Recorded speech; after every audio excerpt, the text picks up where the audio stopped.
Hello, hello, everyone. All right, I think everything should be coming through. I'm gonna quickly turn on desktop audio in case someone pops in again, so we don't have a repeat of last week. Yeah, that was still all. I'm still humiliated about last week. I don't see audio coming through my capture card feed. Give me a second.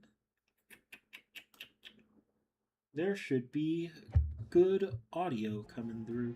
Oh, there we go. Sorry, I'm gonna mute my mic for 2 seconds.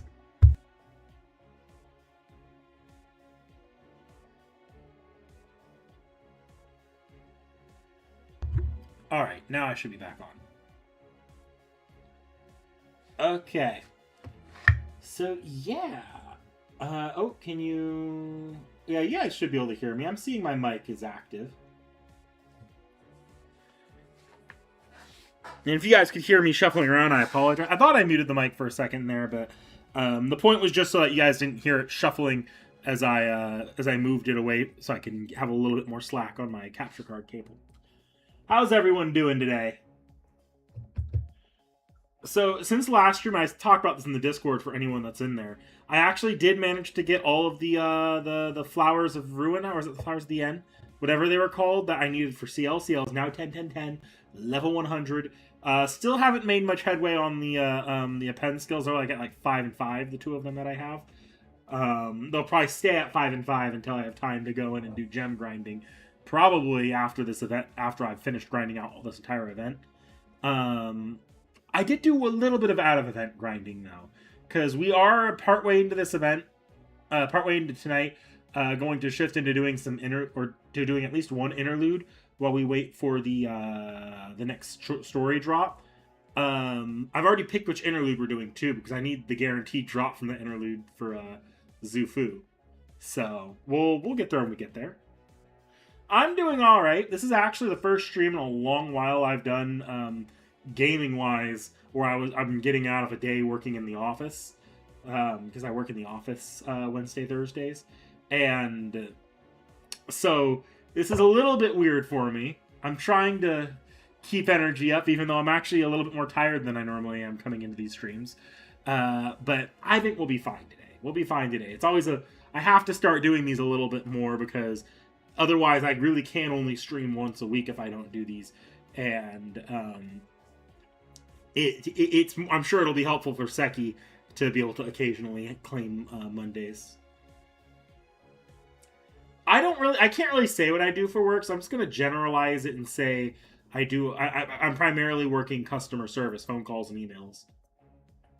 It's not quite that, but it's the best way of saying it without doxing myself.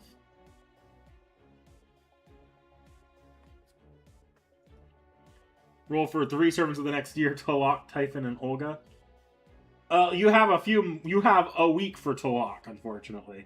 So I hope you're looking somewhat saved on courts. Typhon and Olga, I think I've probably told it to you, Frozen Lion, before in like YouTube chat or in the Discord. I don't know if you're in the Discord or not, on the top of my head. I don't think you are. But I have said it before. Be careful with Typhon.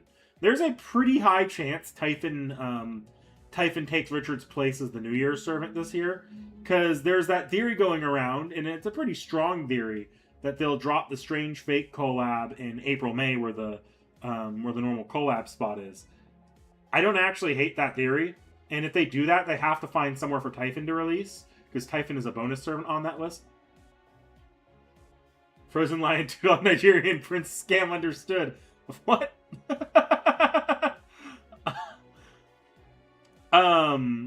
But thank you for the $2, Frozen Lion. But Typhon is a very high, like, if that ends up happening, to get Typhon in the schedule, the only place that makes sense is to make Typhon the New Year's servant. So be prepared for that possibility. Although I'm sure Typhon will still have her original banner in the Typhon event later in the year where she normally would be. So if you don't mind not having her immediately, I guess you don't have to worry too much about it. But that is one consideration here with Typhon specifically.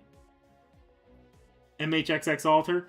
Look, Sunnerite, you gotta take it where it is, because MHXX Alter is going to be on a split 4-star banner. With those, you better save up. You may as well save up for the 5-star, because your chances of getting the 4-star you want are never great.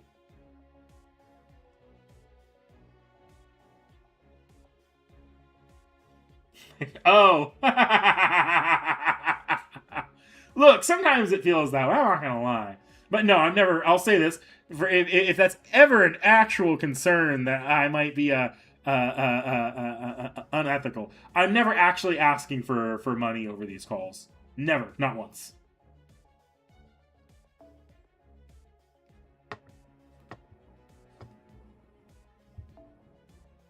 Okay.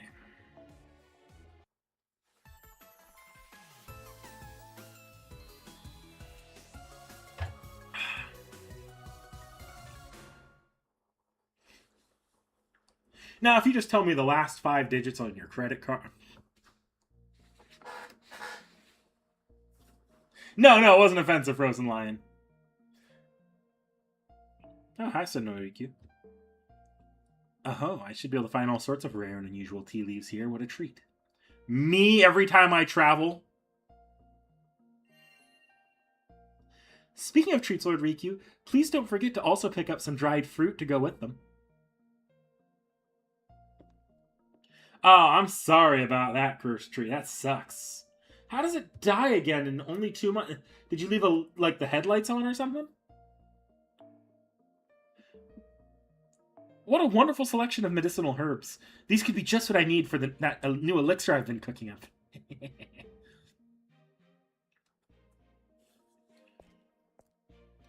Oh, hi, you guys are here too, huh? You can probably guess what I'm doing here. Don't tell me you're wondering where my fellow spicy food aficionado is, right? She went off on her own.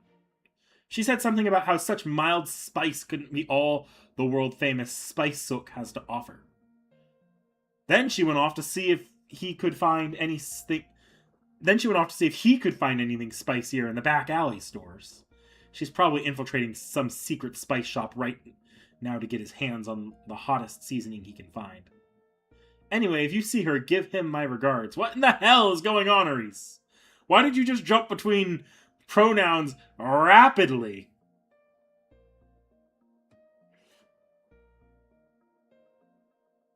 The car was off for like a week and a half. Look, sometimes not driving cars for a long time can cause problems with the car. A week and a half is a bit quick, but I guess it's not unheard of. You should try to drive your car at least every 2 or 3 days. Even if it's just around the block. And by give her my regards, I obviously mean tell him to get enough for me, too.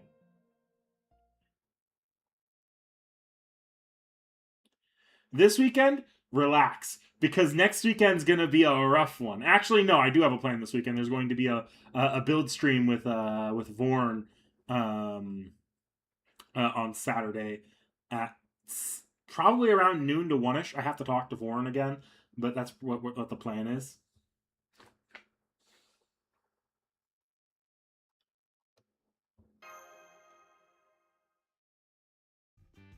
That's strange. I thought you'd be surprised to find me working at the spice shop.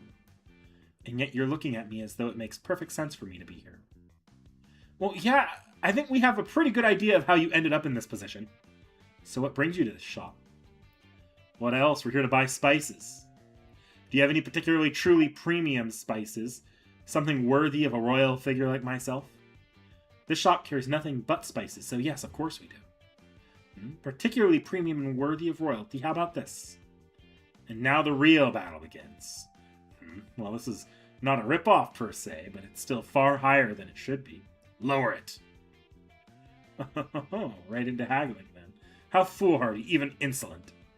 Still, I commend you for your bravery, also your faint but unmistakable kingly aura. Oh, does that mean you'll give us a discount? I never said that.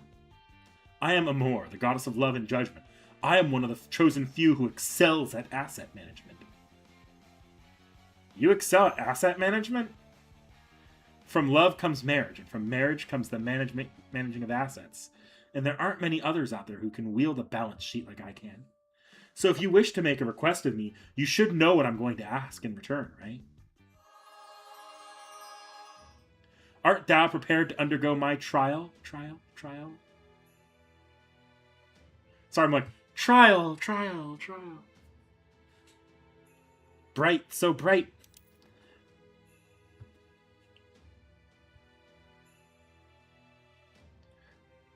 Damn it, I can't see a thing. Can't you turn that down and just let us do this like normal people? I was hoping to at least project an air of grandeur and majesty. Oh, fine. So what kind of trial did you have in mind? If you want me to lower my prices, you'll need to demonstrate how much you love spices. So for this trial, I bet none of you even imagined anything so innovative existed. You'll need to eat super spicy curry. Okay, Master, time for lesson 2. Sometimes the seller will offer a proposition in exchange for lowering the prices. Generally speaking, it's fine to accept them. However, the important thing is to make sure you only do so when you can sweeten the deal for yourself even further. So on that note, of course, we'll accept. Really? I haven't even explained the basic rules yet. How very brash of you. Anyway, your trial is to eat every last bit of curry which I will make with my secret stash of spices. I find it extremely mild, but, well, I cannot speak for the uninitiated. Ha! So we just gotta eat some spicy food? Leave this one to me, boss. Aswathama? It's okay, boss. I know what you're gonna say. I already accounted for when I volunteered. I see. Very well, then. Tell me this, shopkeeper. Approximately how spicy are you planning to make this curry, and how much of a discount are you going to offer? Since this curry is mild for me, I'd put it about a level 10 in terms of spiciness. I think that's worth a 20% discount. Understood. Then make it twice as spicy, but in exchange I want you to give us 50% off. That much? Are you sure about this? It's like I told you, Master, accepting the seller's proposal for a discount as it was given is a rookie mistake. If that's all the backbone you can muster, you'll be a sitting duck for any bullshit package deals they want to upsell you. A truly first-class haggler knows how to appear to accept the seller's proposal, only to turn it to their advantage. And I had a pretty good feeling Boss was going to say something like that, so I told him not to sweat it. I see. Level 20 is just enough spice that's effectively dipping a toe into our divine realm. Alright, I accept. These numbers all sound very abstract. Are you sure about this? Ha! The only thing you need to handle spice is the guts to push through the pain. I've got those in spades. No way am I going to lose here. The fires of rage burning in my blood will consume any spice thrown into them. Well said, Ashwathama, brave son of Drona. This map should be easy for you. Go on, then. I'm counting on you. The curry smells really good. It's ready. Hold on while I serve some. Incidentally, I decided to serve it with rice rather than naan. Hey, Master. I'm fairly sure Ashwathama has this in the bag, but I'd also like to avoid a worst-case scenario just in case. Is there anything you can do to give him an advantage? I've heard good Lacis is good for this sort of thing. That's it. What about, I don't know, keeping some hired thugs on hand to jump out if it seems like he's going to lose? And have them mess everything up so no one can tell for sure what the outcome would have been? Well, I guess we don't have time to get that deep into it, with them already about to start. So I guess I'll just follow your lead and do whatever little things I can help him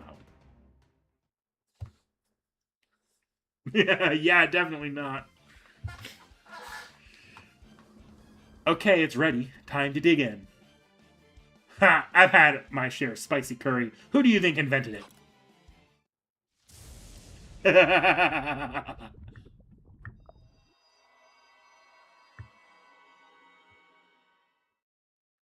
They chose the perfect facial expression for that. Shiva, give me strength. Piece of cake. Is anyone else worried? I mean, that was one bite. Don't worry, I can see his warrior spirit burning strong and stubborn. If I didn't know better, I'd think he was fighting for his very life. I understand sometimes even if your chances of winning are slim. Once you've set foot on the battlefield, you have to fight to the bitter end. Stand strong and fight hard to your last breath, brave warrior. I'll make sure you don't die alone. Look, I always say it's not food if it doesn't fight back.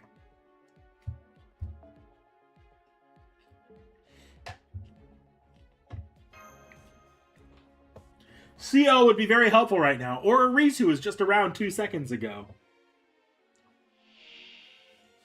Tomorrow and Honkai is... Yeah, Honkai has its second banner starting soon, right?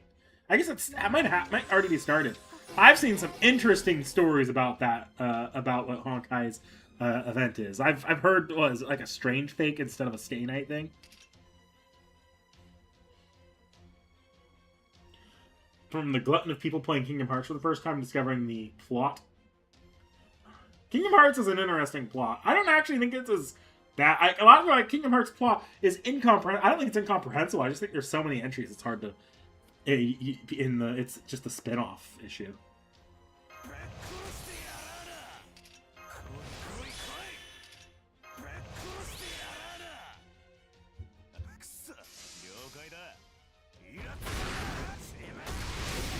Curse Tree, one of your comments got auto-translated, which, fuck the auto-translation. But I don't know exactly what you meant to say in that first comment there. Something at least on NA. It's actually fighting back.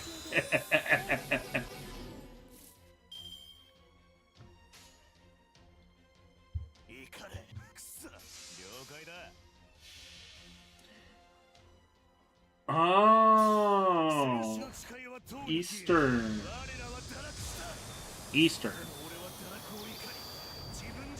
I know it's on the East Coast it's 10 o'clock, but I don't know if that's what you meant.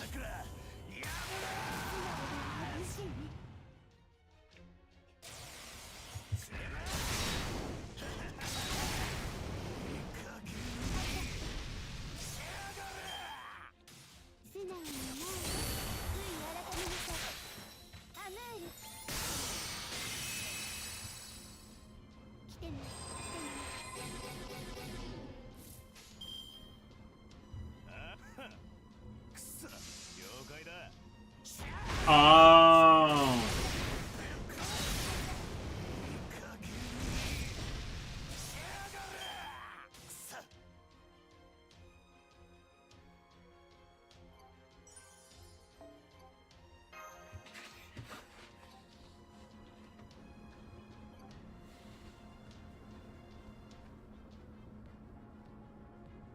Makes sense.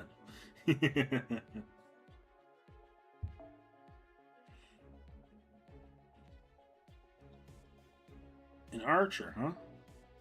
I assume this is just going to be a single enemy, so we're gonna... Let's go to my quick event team, pull out Alice, stick in my my single target archer. I have a feeling we're going to be fighting probably Ashwathama here?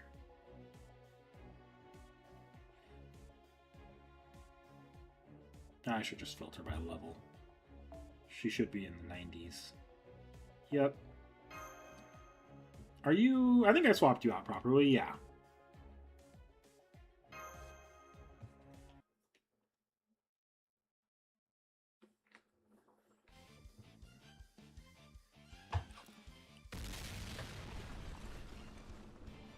Have a good one, Frozen Lion.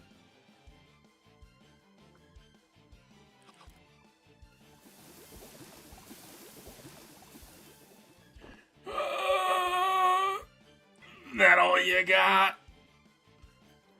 Oh, you can do this, Ashwathama. Hang in there. I know you have it in you. You're as strong as they've come. I've seen it firsthand. Then I... Hey, shopkeep. You mind if I stand up? I know how spicy food just makes you want to get up and move around sometimes, right? I understand. That's fine so long as you don't let go of the plate. Good, she agreed. Boss, master, I've got a favor to ask. This curry's a more formidable foe than I thought, but I'm sure as hell not gonna lose it. But to win, I'm gonna need the rage flowing through me to burn hotter than ever. That's why I want you to attack me. I know I can beat this thing as long as I've got the exhilaration of combat hyping me up. Are you serious you'd go that far? He would. Look at him. That's the face of a man who has never been more serious in his life. Ashwathama is more than just unstoppable. An unstoppable incarnation of pure destruction. He's also a first-class tactician well versed in the art of strategy, so this is what he says he needs. It must be crucial to his success. All right, here goes. Well, if this really is necessary, I can pitch in too if it's not enough, but I bet it will be. Leave it to me. I'll help too. This gets stranger by the moment, but if it is what we truly need to do, then all right. Besides, I can understand how encouraging self-inflicted pain can be. Heh, just what I'd expect from you, Karna. Great strike. Keep it up. All right, let's dig in. It's actually working. I can't believe it. More. I need more. Don't worry. If you accidentally hit me for real, I'll take way more than that to kill me. All right, Curry, get ready because you're going down the hatch.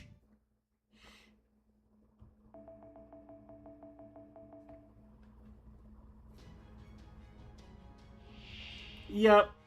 Using Scotty. It's actually a whole team. Like, it is a whole Skahawk setup.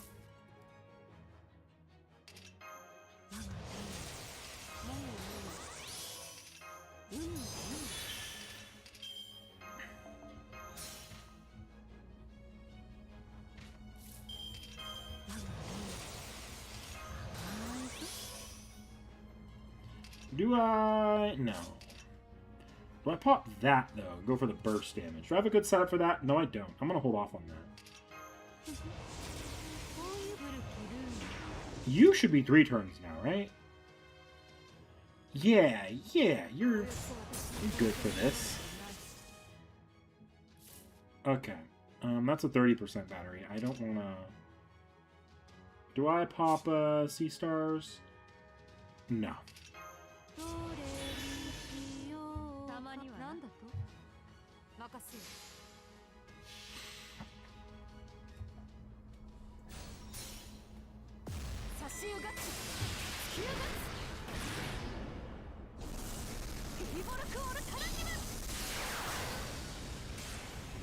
Bam!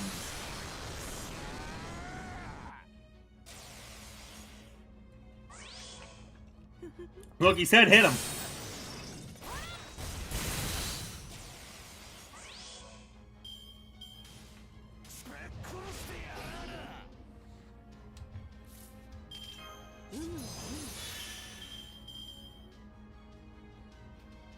Still not a lot of quick cards, so I'm going to do this.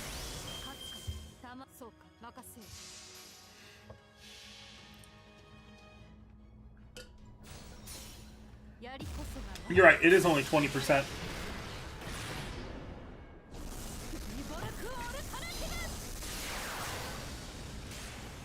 Bam! I don't even think I put the damage. I think she has Black Grail on her. No, she doesn't. Otherwise, yo, she does have Black Grail on her.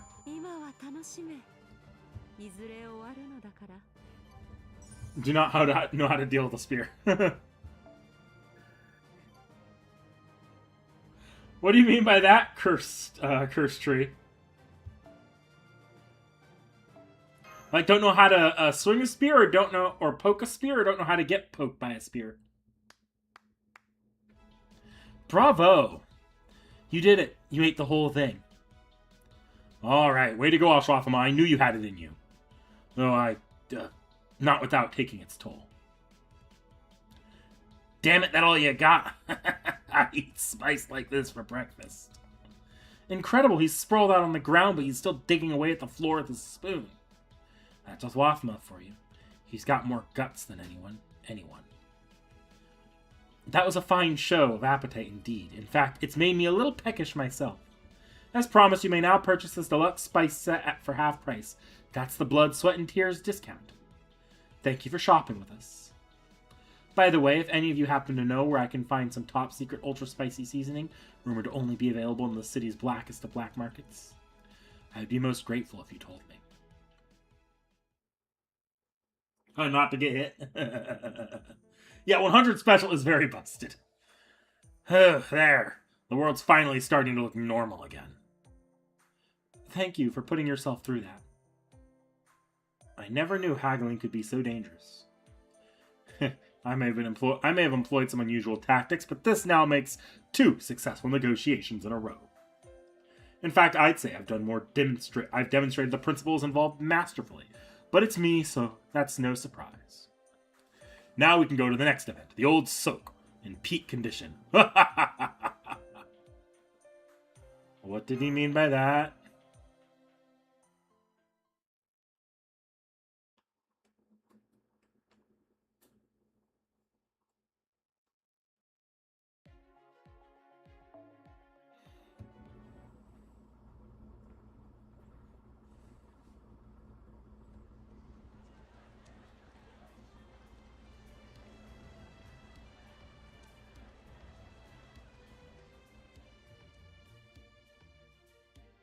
Talk about a market with personality.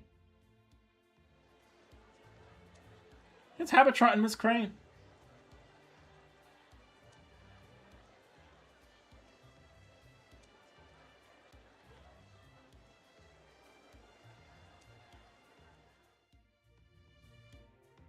Here, let's try this shop. Welcome. We've got all kinds of beautiful textile goods here. What would you like? A perfectly normal store owner. Wait, what am I saying? I shouldn't be surprised. Normal's supposed to be a normal. Which is exactly why this place is perfect. Master, you've got your eye on that cloth pouch set, don't you? Don't try to deny it. I noticed you looking at it longingly. Those were the eyes of a man mulling over whether or not to take the plunge on something nice. Yeah, I guess I was, you can tell. How could I not? Now, by my estimation, the set is priced well beyond rip-off range. So you're going to haggle it down to something reasonable. Now that I've given you a master class on how it's done, this should be easy, right? Sure, I could just buy it myself, but where would the fun be in that for you? No, the greatest happiness to be found in this soak lies in finding something you want and striking a bargain for yourself. And what kind of soak guide prince would I be if I didn't let you experience that joy for yourself? Guess there's no substitute for haggling yourself? Okay, I'll try. Well said.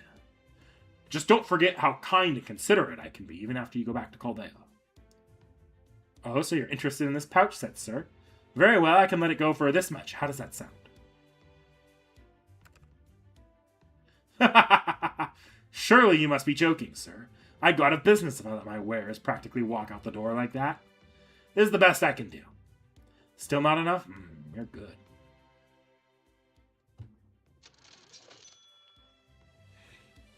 Thank you for shopping with us. What a lovely set of pouches you purchased, Master. So did you have them gift wrapped because...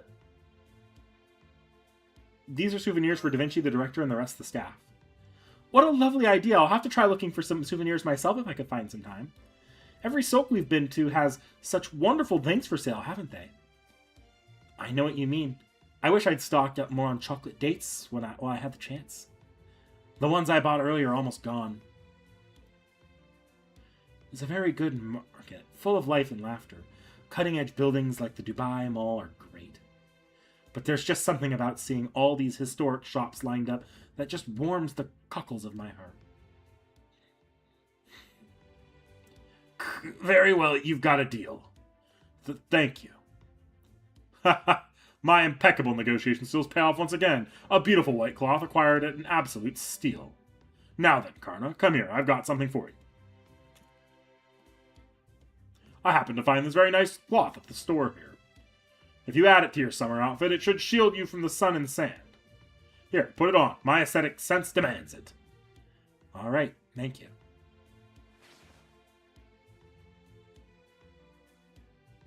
There we go. It suits you perfectly. Just as I knew it would. Hey, boss, check out this belt. Does it look like the one Dusaha wore when he dressed up to impress a woman? I still remember how bummed he looked when he came back after she said it looked like a rat died in his waist. Oh yeah, looks like just like that belt, doesn't it? Alright, I'll buy it for you, Swathamon. Hell no.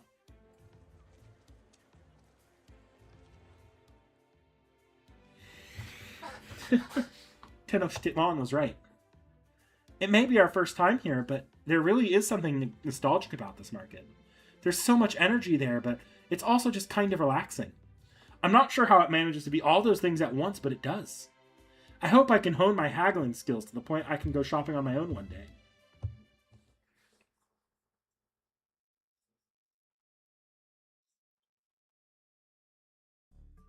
We had a lot of fun at the Soak, huh? Won't be long now before we reach the goal. What was that deal again? We go out to the Fountain Plaza when the counter hits 9,998 and then BB puts on some kind of special show? And then we finish off by going up to the Burj Khalifa, right? Yeah, let's do it tomorrow. I'm bushed. Good idea. Well, let's finish up our shopping and head back to the hotel for today. So I finally finished showing you all around Dubai. I wish we could have spent more time together. I wonder if we'll get another time loop this year.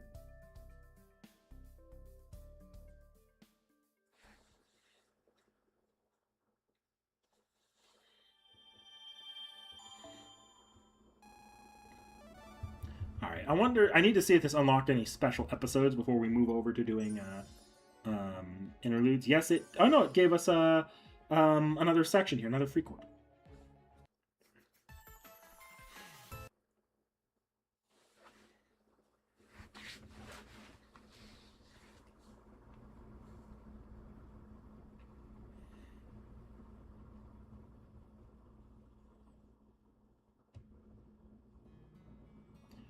You're not scared that our trip's ending tomorrow? Who, me? Me, the dread Queen of Kur? Don't be silly. Okay, maybe I was a little anxious when this all started. But now I just keep thinking of the why of it all. The why, huh? Specifically, why did I end up like this in the first place? Now that we're coming to our last day here, if BB really was behind it, then like Lip said, she would have done something to mess with me by now. But instead, we haven't seen her at all since she gave us those credit cards at the mall. At the time, I already had this horn, but she didn't say or do anything about it. Now I'm wondering if BB might not have noticed. I don't know about that, but seeing as nothing else has happened, it might just be some kind of naturally occurring phenomenon. At least that's what I'm thinking now. It's still kind of unsettling that I can't seem to smell death anywhere in this city. I thought there was a chance things might be different at the Soul, but they weren't. I wonder, could that have something to do with this? Maybe there's just something about this place that doesn't agree with me, like how certain climates give some people headaches. At any rate, I'm sorry I've been making so much trouble for you, but at least that should be over with tomorrow. Thank you for everything. And I'm sorry to put you through this. Don't be, it was no trouble at all. Anyway, whatever happens tomorrow, I'm just glad my issue didn't ruin summer vacation for everyone else. And I'm really glad I managed not to mess anything up while serving as your guide. It's nice to know I can still be useful even though I'm slow and clumsy. I feel like I may not have contributed much to the security detail, but it may be that my mere presence deterred potential threats. So I think I'm going to give myself a well-deserved pat on the back. Okay. I think we're all pretty worn out, so let's call it a day and rest up for tomorrow. Good night. It looks like we actually have a chance of finishing our trip without incident. Which is not to say we shouldn't let our guard down just yet, but since there's nothing really happened so far, it really is starting to look like it was just some weird natural phenomenon, don't you think? I guess I could see something like this happening naturally. Hopefully everything will be wrapped up nice and neatly tomorrow. That's for the best. That's the best future we could hope for. That being said, Percival, sorry, it's nothing. Either way, tomorrow is the last day of our trip. Whatever happens, we'll just have to do the best we can. Indeed, none of us here have forgotten our top priority. I will do what I must, come what may.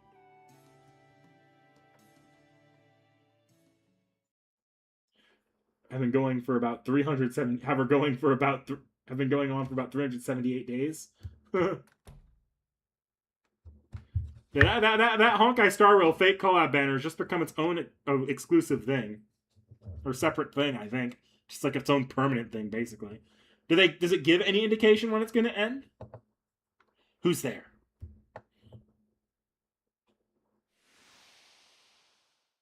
Kill it! Burn it! Good evening, it's me, BB Lily. It looks like you've had all the fun at the Silk. You took so long to get here that I took the liberty of waiting in your room. Oh, could you lower that dangerous-looking spear? I'm not your enemy. I'll rephrase. What are you doing here? Why, it's time to reward you, of course. I was very impressed by what I saw of you at the Silk today. Now may I see your hand? Don't trust. Why is everyone trusting this abomination? What is this? It's your great job stamp. Your hard work today proves you have what it takes. The stamp just makes it official. I'm relieved you accepted it without any pushback. I was on the edge of my seat wondering if you might counterattack with that spear of yours. There's a lot we still don't know about it. I get the feeling you're more than just a guide. But like you said, I do get the sense you're not our enemy, that's all. Thank you, and that concludes my job here. Your job, huh? If you mean your guide work, you barely showed us around. If you're referring to a different job, what is it? Oh, just a little insurance for the various things that are about to happen.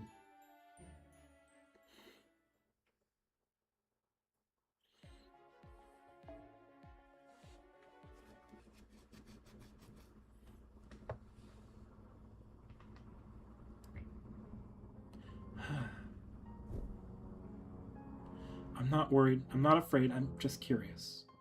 I know that's what I told him, but the truth is I can't help but be a little. Why did I turn into a beast? Why is the scent of death nowhere to be found in the city that can measure joy? Humanity, why is he... How am I supposed to sleep like this? Maybe I should try going for a walk. I mean, they do say moving around helps take your mind off things and make you sleepy.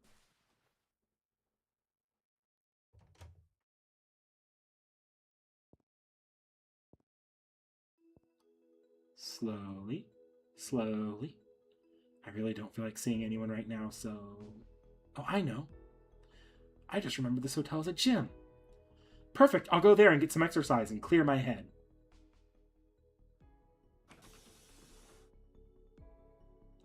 I don't see anyone here. I hope it's okay to go in without asking.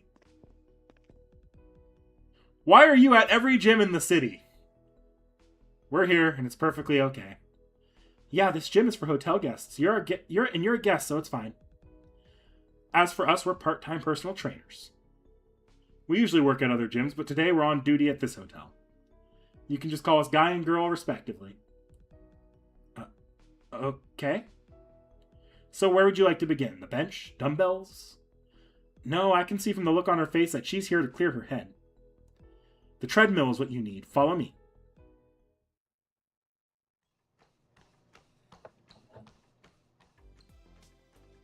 That's it. You don't have to go fast. The important thing is to just keep running. Just like life.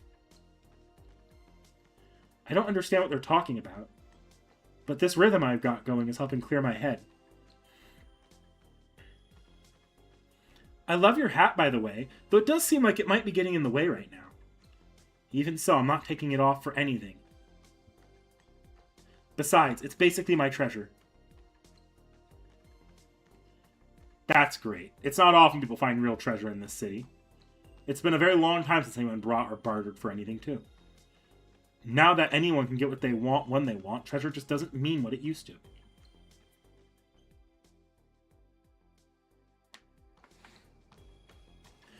No, I don't think Ritsuka got a good look at the Hakunos during that event, unfortunately. If anything, their voice would probably be more of a giveaway. Don't you two have anything to say? I thought a trainer's job is supposed to give advice. Let us ask you something first, then, if answers are what you want. If we're reading you right, you're looking for a complete physical and mental detox. You can tell us what's on your mind. Well, let's just say, hypothetically, purely hypothetically, can you think of any reason why someone might suddenly turn into a beast?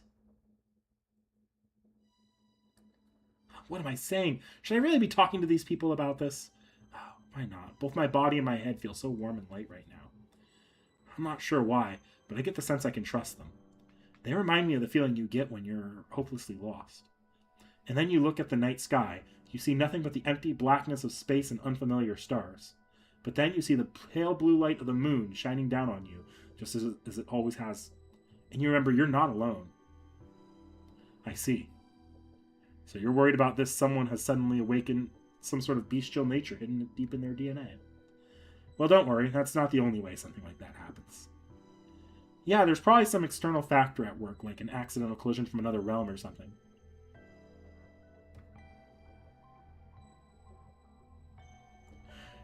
Is the resolution dipping on them right now? Or is that just my glasses being a little dirty? I'm going to clean my glasses real quickly. My God. Where is the little... Yes, there it is.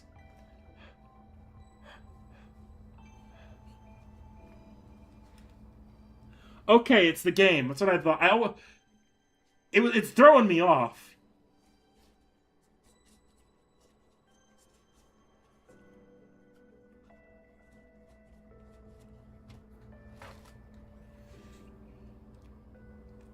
The city's in a pretty unusual state. It's not impossible that you... I mean, this person might have unwittingly synced up with a version of themselves from another world.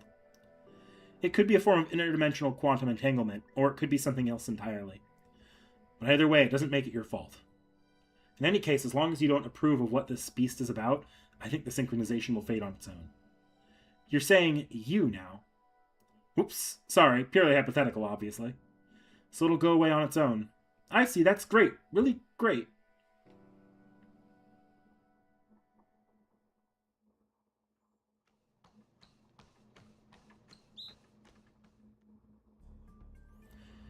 Okay, that's enough. Time to hydrate. Great job. When did it get so late? I must have gotten so caught up in running I lost track of time. That's the great part about exercise. You're not trying to accomplish anything. You just do it because you want to. It's the most natural thing in the world. So, do you feel better now, or is there still something on your mind? I'm sorry, I don't remember what we talked about very well, but... Yeah, I do feel better, mentally and physically. I think I can get a good night's sleep now. That's great. Glad to hear it. Maybe we'll see you again someday, if there's something else we can help you with. If nothing else, we can always help show you the way. Those two talking in sync's a little creepy. Yeah, Aresh suddenly needed better prescription. Okay, we need to do this little quest, and then we can shift over to interludes for about an hour. So this looks like Omni class, Rider, Berserker, Saber.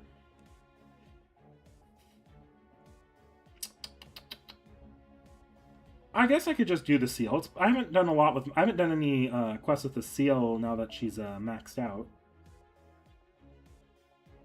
So that's my main. Let's go to the Buster event. Set C.I.E.L. I'm going to take off my 6 CE setup that I was doing. Switch over to a damage output setup along with a mixed grinding.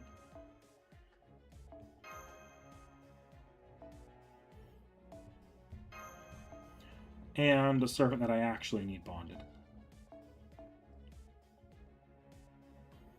I was just bum rushing my points a little bit. Okay, Hector.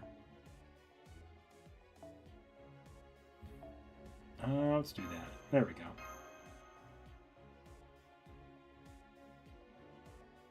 Oh, is there a joy count quest on the map? I'll go do that next too.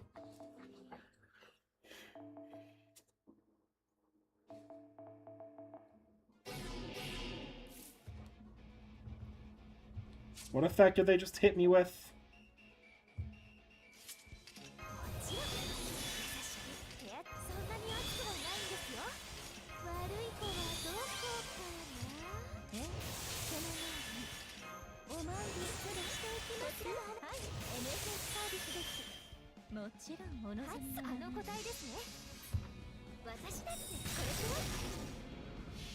Best MHXX? Between the two of them, I'm a bigger fan of MHXA, so the MHXXA. Even though I'm probably not going to get her on this banner. I don't have very. I only have 20 quartz and like 2 or 3 tickets. So, and I don't know if I'm actually like I'm gonna drop on the banner first drop, see what I can get on it. But I'm pretty certain I'm not gonna turn around and do like drop every cord I get off the ordeal call on it. So I would also like to or try to get Kazura drop later. But I don't really need her. I actually have like Kazura drop's kind of a hybrid DPS support thing going on. We've had a lot of more interesting supports in JP in the last couple of years, and despite how many supports, like genuinely interesting supports, even we get, I don't feel like they've been changing the meta all that much. Like, it still feels like in JP, where I'm at now, I'm fundamentally playing FGO the exact same way I was playing it in NA, more or less, and it hasn't really changed anything.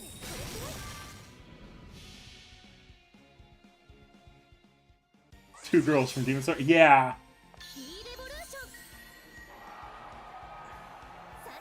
It's also interesting how the characters seem to suddenly loosen up about talking about very private things around the two Hakunos. The Master did it too, where he just suddenly to one of the Hakunos, I think it was the male Hakuno, just suddenly on a whim asked about, I can't remember what it was, it's something to do with the overarching conflict.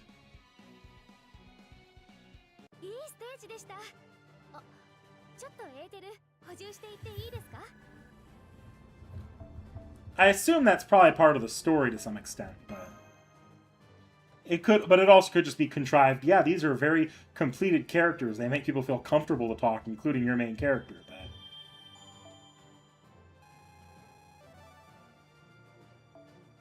But there's the unlock for the. So I could run that Pretender quest, and I might at some point off screen, but I do want to shift to doing an interlude for the next hour. The specific interlude we'll be doing is actually going to be the Ibuki interlude. The Ibuki interlude has a guaranteed 3 drop lanterns. I am 3 drop lanterns away from finishing off Zufu's Ascensions. So that's going to be the plan in a second. I'm actually going to the restroom first, though. I need to take a brief break. So I will see you guys back here. I should be back by 8, even sooner, more than likely. All right, be back soon.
And we are back. Okay, I just rebooted the game here because sometimes if my phone locks or if my phone has an interruption and I keep FGO running, it creates really bad lag on the animations and the frame rate. So I just rebooted the game before we started here since I closed the app early, or since I didn't have the app continually running. Okay, so as I said before I left, we're gonna go ahead and do the Ibuki interlude today, so I can get some Oni lanterns. So, best Hakuno. It's hard because I have not actually done a lot with male Hakuno before, but I do really like female Hakuno's design. And I do like some of the personality quirks they give her in the dialogue options. So, there's when I pick my Hakuno for the Ordeal Call, it's probably going to be female Hakuno again, just because I have the most attachment to that version of Hakuno from running the full extra series as her.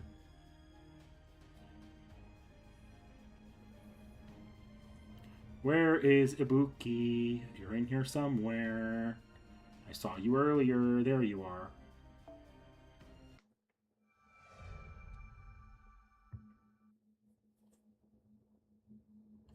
I'll go take a look at the side story event mission in a second then. Oh my. What great timing. I was just thinking I wanted to see you. I mean, it's hard for me to tell you humans apart, but even so. But on another subject... I don't know if you can tell, but... Have you been drinking? Oh, smart boy. I'm actually drinking this lovely brandy I got from the kitchen. Oh, don't worry, I don't get drunk no matter how much I drink. I mean, I'm a god, right? Anyway, I'm so glad. About what? Why, you're all alone in here. There are so many cuties here that it can be impossible to choose. First there's you, right?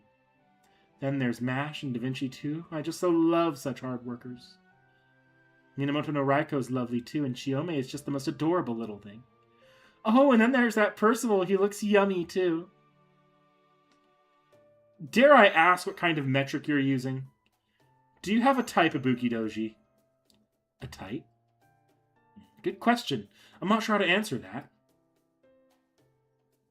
I mean, it's clear to me I know what I like, and there's something about you little lovelies that just makes you so sparkle. And you know how I'm a serpent, right? So of course I love pretty sparkly things. Then what about Kentoki? Kentoki?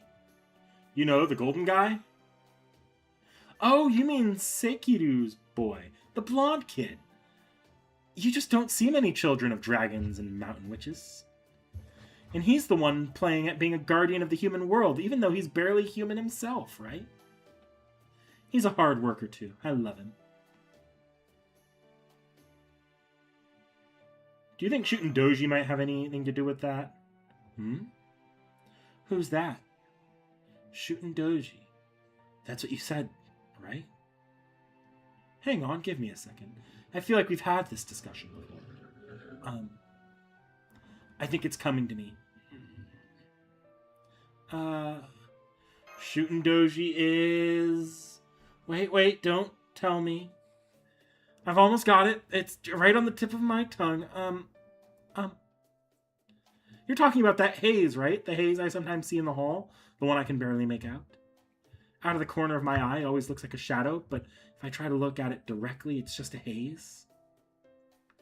It seems like everyone's always bringing it up, and I'm getting kind of sick of it. And now you're doing it too, Master.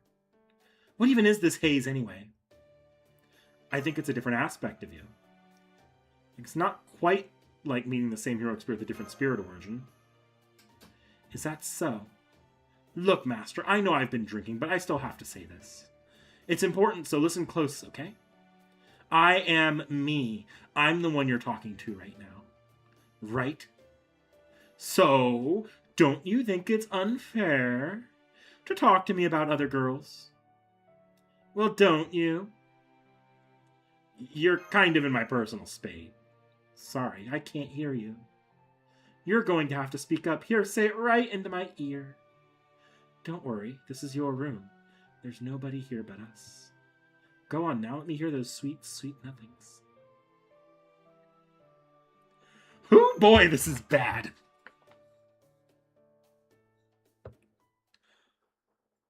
Hold it right there. Who said that? Get away from Master. I mean, please get away from Master. Even if you are a master and servant, even if you are a divine spirit.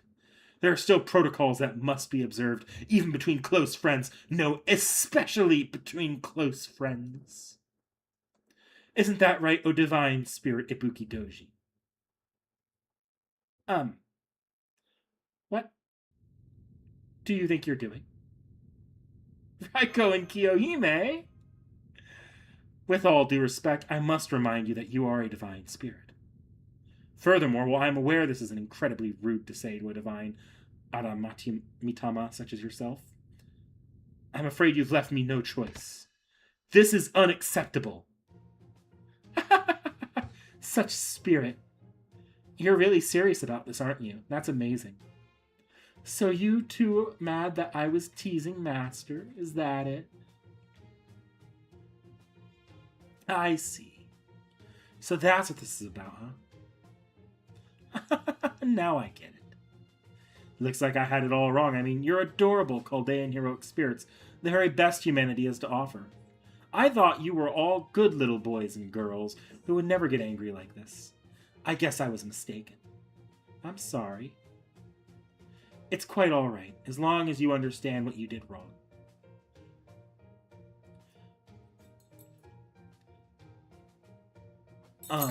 Lady Ibuki Doji.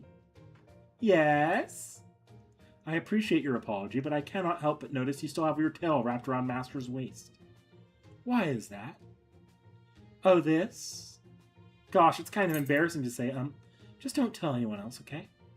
You see, I've decided I'm going to eat this darling boy tonight. Tsuna! I'm here. You have permission to draw your sword on the base. Understood. I can see I have my work cut out for me yet again. Oh, the treasure of the Genji. I wonder if you can cut me with that. Ibuki Doji? Of course you're on my side, aren't you, Master? What? Unacceptable. You will pay for this with your life. Master, could you move out of the way, please? I just need to burn that woman to cinders. On second thought, we probably should pacify those two. Pacify? That makes them sound like raging gods. Still, this is Chaldea, isn't it? It would only cause problems if I damage their spirit cores. So yes, let's pacify them, calm their anger to get them to settle down. Sure, but I'd also really appreciate if you took this outside my room. Of course I will. I'd never want to damage our precious bed, after all. Come on, then. If it's a fight you want, let's fight. Fit in this room, Ibuki is huge. Sabers and Berserkers. Oh, I have to use Ibuki, huh? My Ibuki has, like, no investment at all. So I'm just going to use support Ibuki. And I will set it up so that Ibuki can fight on her own here. Let's bring Merlin, actually.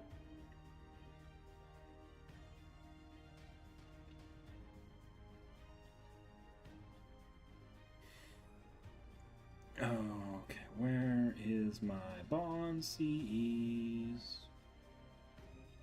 I could filter. Probably easier to filter. But, when did I ever do things the easy way?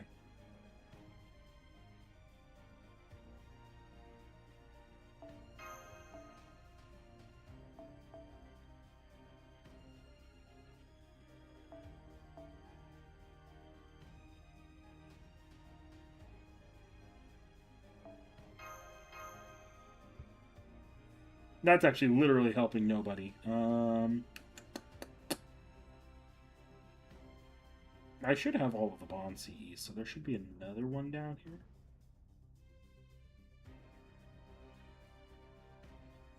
Yeah, that'll at least help Koyan. Ibuki, like, grows and shrinks depending on ascensions, I'm pretty sure, in forms.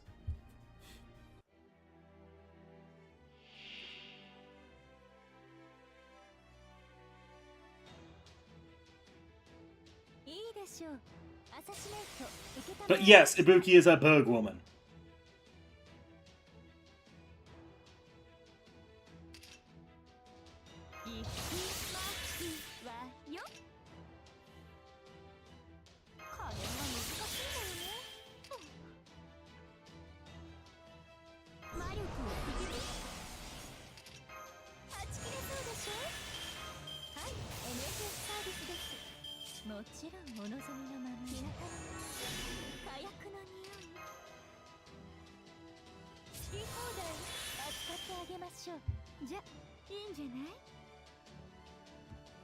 Are you single target or AoE? You're AoE, right? Yeah, you're AoE. Let's focus on the guy the least likely to die. And if he dies, he dies. It'll just shift over to someone else.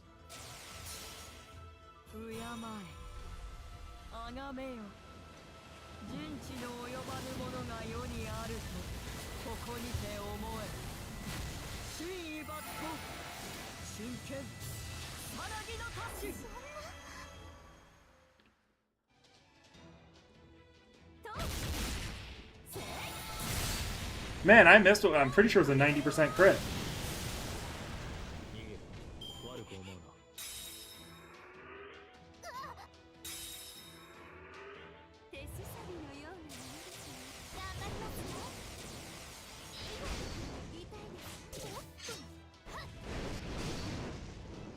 Oh, no wonder I didn't kill. I was like, why didn't I kill? I feel like I was supposed to have done way more damage. Yeah, I'm only level 60. That'll do it 100% of the time.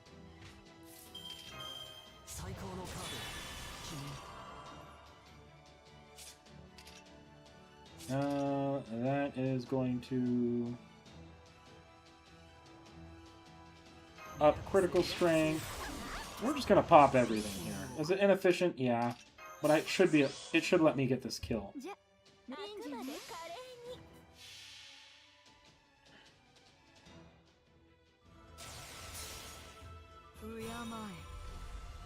Maybe my Ibuki would have been better.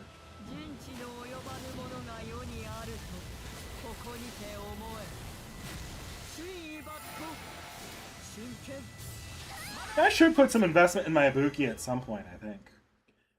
But that day is not today. She's not my only uninvested 5-star saber. I've also got Takeru sitting in the wings. 5 feet 11 inches. There we go. The entire purpose of doing this interlude already obtained. Isn't this interlude like 3 or 4 parts? Yeah. Yeah, we have plenty of time.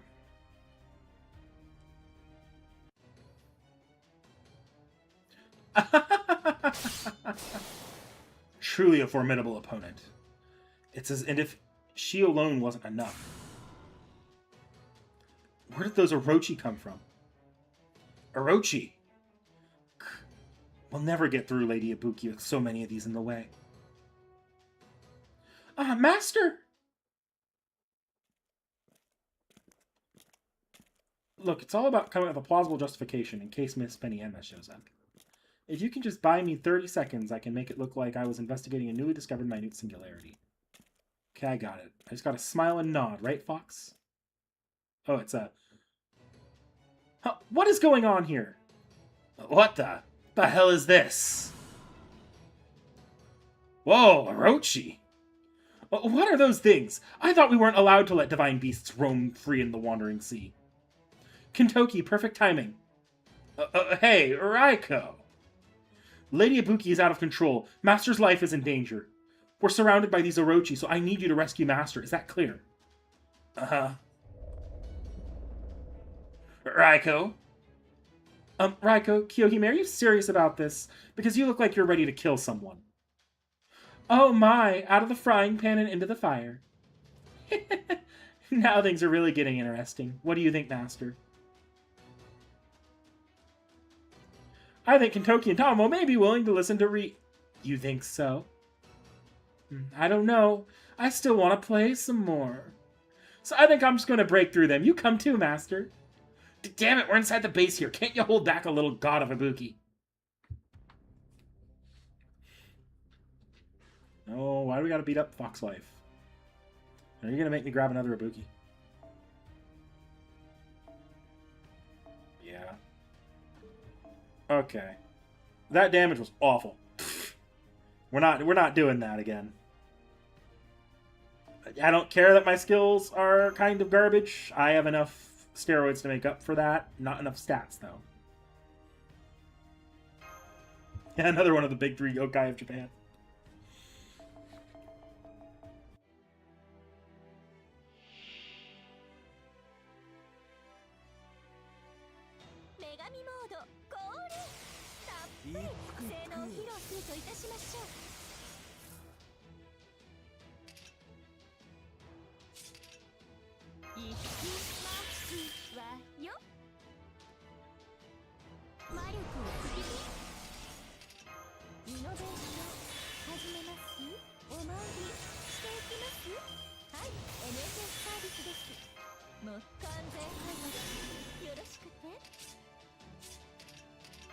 Yeah, that wasn't coming back anyways.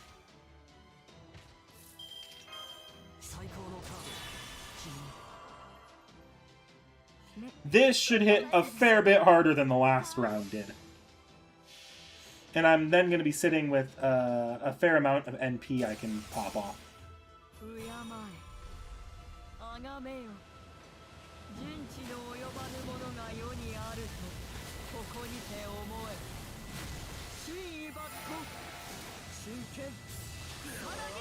Yeah, significantly harder. Although I didn't kill Tomomo still.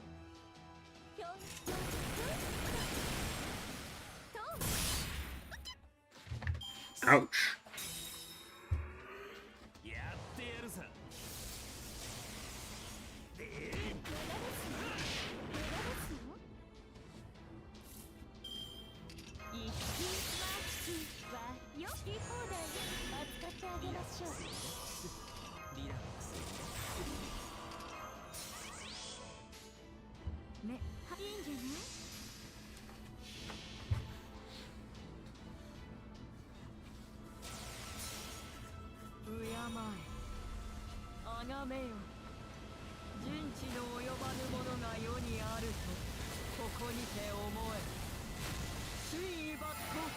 Here I was like, oh, there's a defense. Maybe I won't be able to get the kill. No. No.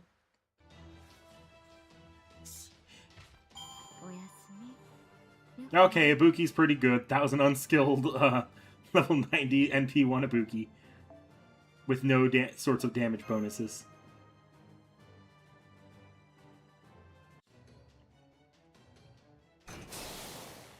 Damn, she's strong.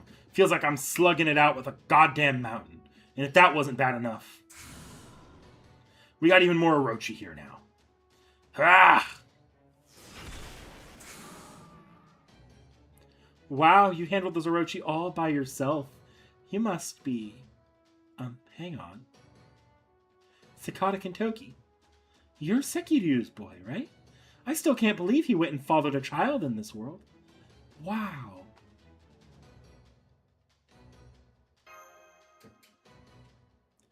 What is it? I think she's thinking, reminiscing, but that doesn't mean we can let our guard down. Right. Come on, Master, let's get going. It might not be your bed, but I've still got a special secret place where we can drink more brandy. What? Unacceptable. Absolutely not. Get back here. That's enough exercise for now.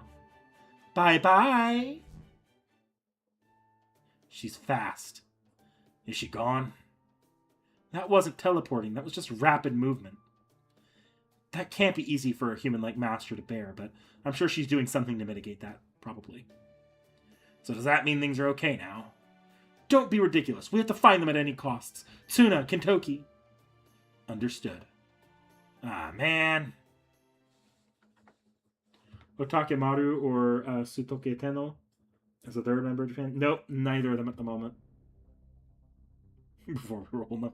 Yeah, Raiko would. Oh, no battle.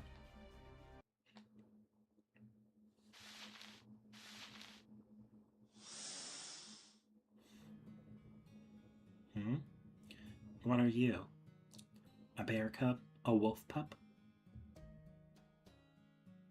Hmm? I don't get it. First you crawled out of the grass on 4 legs, so I thought you were a bear or a wolf. But now you're standing on 2 legs. What a strange child you are. Big, too. Are you human? An Oni? If you were human, you'd be able to speak. If you were an Oni, you'd try to eat me. So which is it? So even you don't know. That's all right. I can forgive your impudence since you're still only a child. What's more, I'm a little sleepy. I get magnanimous when I'm sleepy. Besides, you are Sekiryu's child, are you not? Do you think he produced a child in this day and age? How amusing. Yes, very amusing. Oh, did I frighten you? My apologies, laughter can be a little toxic to creatures of this world. Here, come to me. Oh, don't be afraid. I was just out on a walk. I'm letting you explore this mountain with me. It was a chance meeting. One of them, a beautiful child with half-human, half-serpentine body, wrathed in divine aura. The other, a creature that had crawled out of the tall grass covered in dirt and blood of his prey.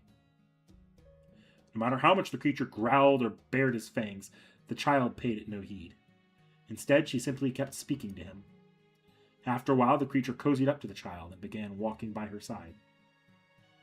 Sometimes the child would stop to pick some nuts or berries and share them with the creature. When she found a flower, they would take turns sampling its nectar. When something caught her interest, she stared at it intently. When her interest faded, she just turned away and kept on walking. Although both of them were exceptionally bizarre in appearance. They behaved similarly to human children. Here, this will do. You there. We're going to do some sumo. You're quite strong, aren't you? I can tell. That's why I'm going to play sumo with you. You should be happy. This is a rare occasion. Sumo. S-U-M-O. Sumo. You slam your body into your opponent as hard as you can and try to knock them out of the ring. Not being able to communicate with words is getting frustrating. Alright, how about this? If you beat me at sumo, you can eat me. So you may not understand my words, but you get the point I'm making. I see, you were hungry, weren't you? There's an honest creature. You've come along with me all this time, hoping to catch me off guard and eat me. Oh yes, that look in your eyes, that drool running down your chin. You can tell, can't you? That's right, my flesh is delicious. Incomparable, better than any of the wild beasts you've eaten so far. Come here.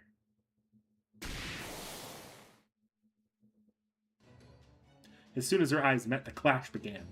In a flash, the filthy creature, drooling with anticipation, charged at the child with the ferocity of a carnivorous beast. The child simply stood her ground without fear, surprise, or losing her dainty smile.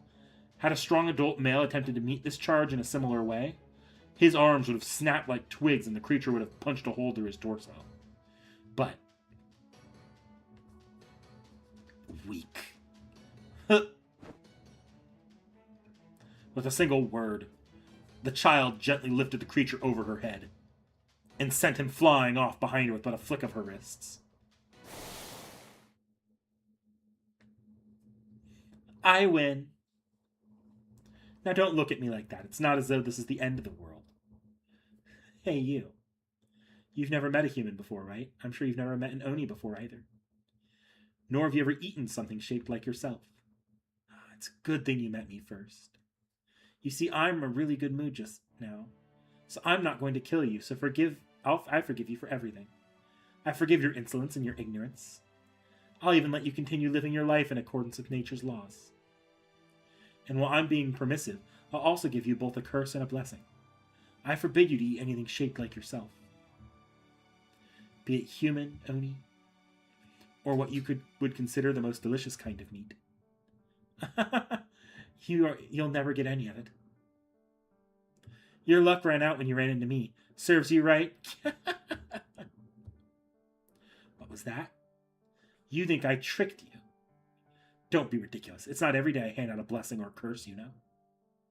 You should be grateful I have received such a mixture of cruelty, affection, and benevolence from me. That said, all right, I'll tell you what. If from the bottom of your heart you still want nothing more than to eat others shaped like yourself, then come find me and kill me. Of course, you'll never be able to do that. Not only am I far stronger than you, but you'll never have another chance to see me again in this life. My turn is coming to an end. It's been both brief and an eternity. As one of the heads of Ibuki Daimyojin, the great god of Ibuki, I've been wandering away from the mountain for years. I've traveled across hills and fields, crossed the very sea at times. I've taken turns with that walking hither and thither. But no more. I'll never get another turn. Of that I'm sure. You're quite good at scowling, aren't you? But it doesn't matter. This is the way things are. This is the end for me. At best, you can hope to see me again in the great beyond. Just kidding.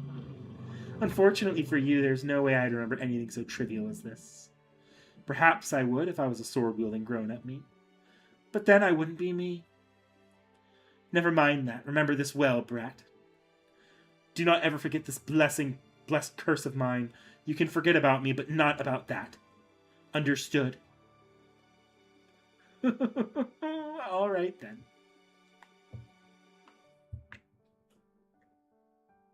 And so, in time, the filthy creature was discovered by Usui Sadamitsu and came to be known as Kaidomaru of Ashigara. Later, he would be adopted and raised by Minamoto no Raiko and be given the name Sakata Kintoki.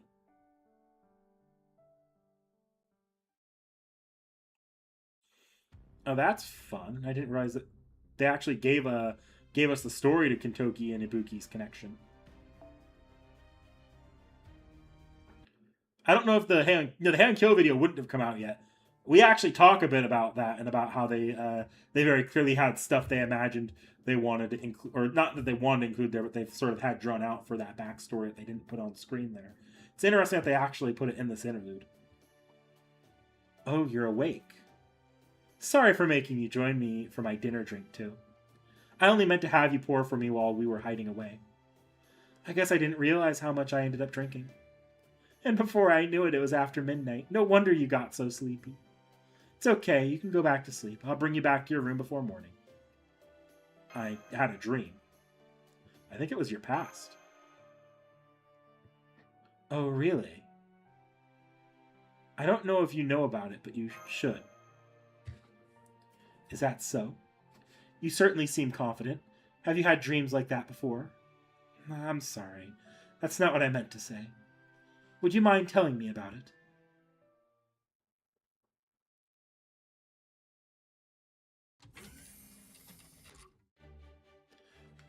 Hey, boss and Ibuki. Morning, Kintoki.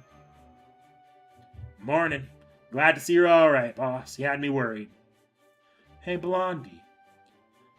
Should I say good golden morning instead?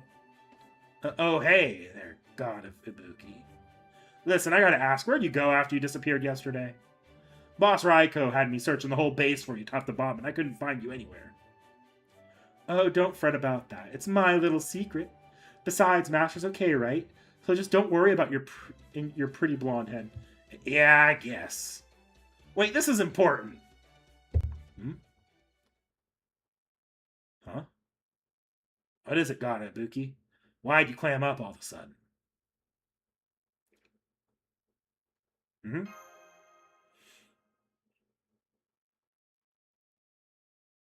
What?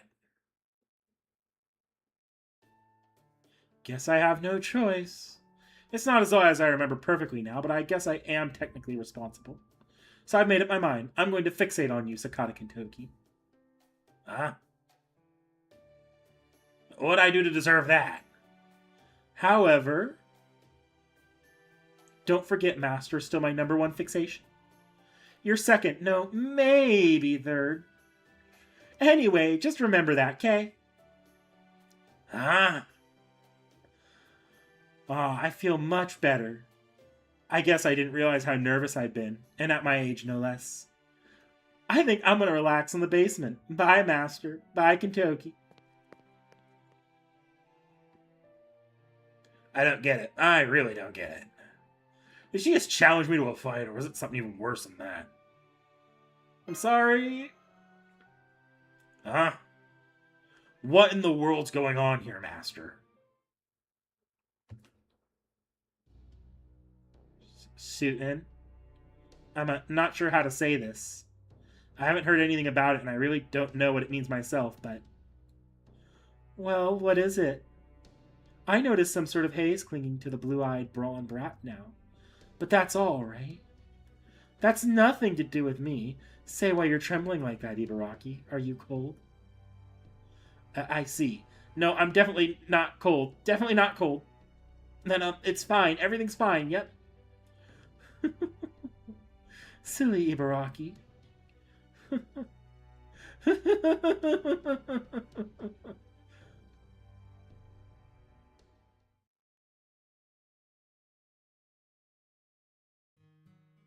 According to a little-known legend, Lady Minamoto no Raiko is said to have been sympathetic to the Oni.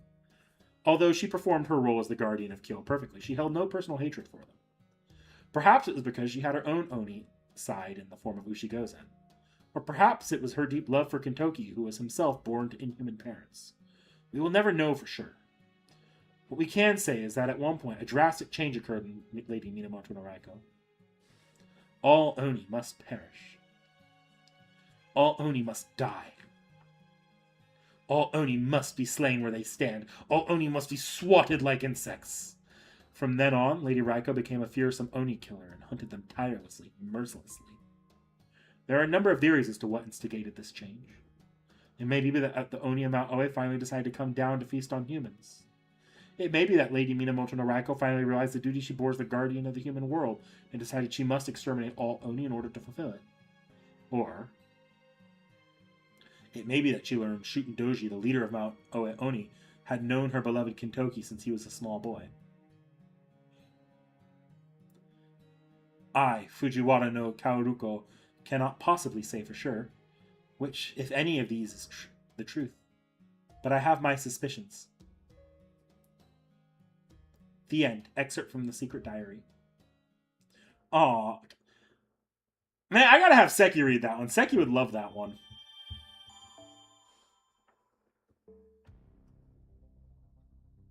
Surprise, suddenly a surprise appearance by the voice of Murasaki. So I think a lot of something I might actually have Seki do as they start getting, because Fate Cafe, we've talked about it a bit. They've got really good a really good online VN reader now for all the main story chapters of FGO.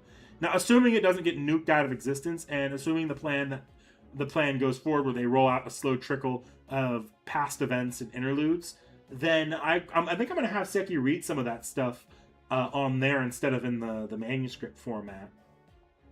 We'll see. We'll see, though. Okay. We'll read the little side thing here. Yeah, she was trying... It sounds like Ibuki or Raiko was worried that that Kentoki might start siding with the Oni or something, or might be led astray by Shuten. Even though it's hilarious, like this is actually a very interesting thing there. The reason why Kentoki is so human in the first place is because he was forbade from being basically forbade from being an inhuman monster by an Oni. That to me, that's actually really cool.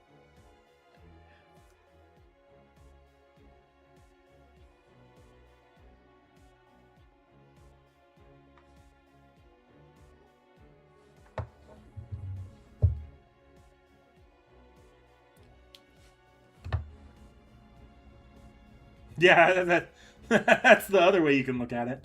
Okay, let's read this before the 9 o'clock hits.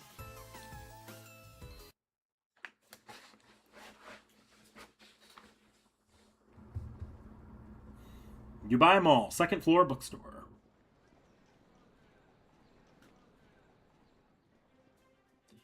Whoa, whoa. Another incredible bookstore.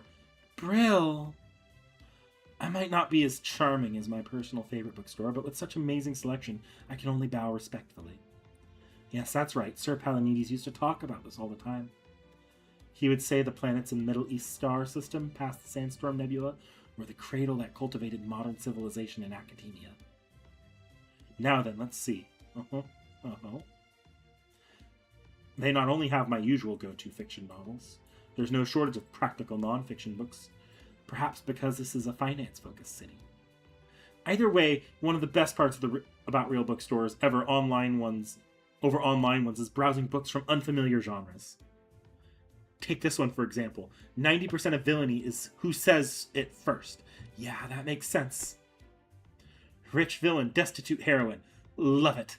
I've only read the title and I'm already sold. The 666 Habits of Highly Effective Villains. Isn't that way too many? No, I can do them all.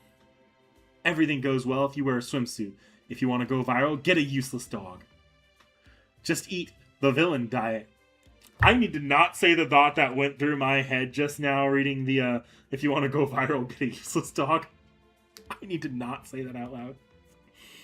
Calorie-free thinking. The life-changing magecraft of eradicating your enemies. How a teen girl went from 0 EXP to the most infamous magecraft academy in the British Empire in one amazing year. Miss, could you use this cart, please? Oh, whoops, I didn't realize I was carrying so many books. I'd like to have all these sent to my hotel. Put it on my personal, mysterious black card. Thank you for your purchase.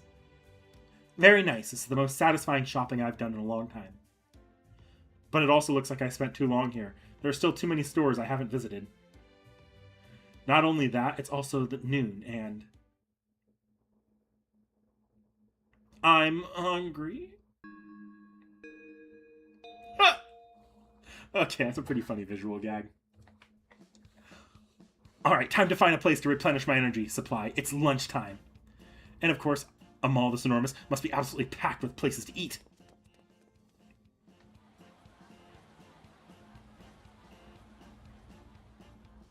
Oh man, I'm too late. Every restaurant is already packed. It does look like there's still a few empty seats here and there.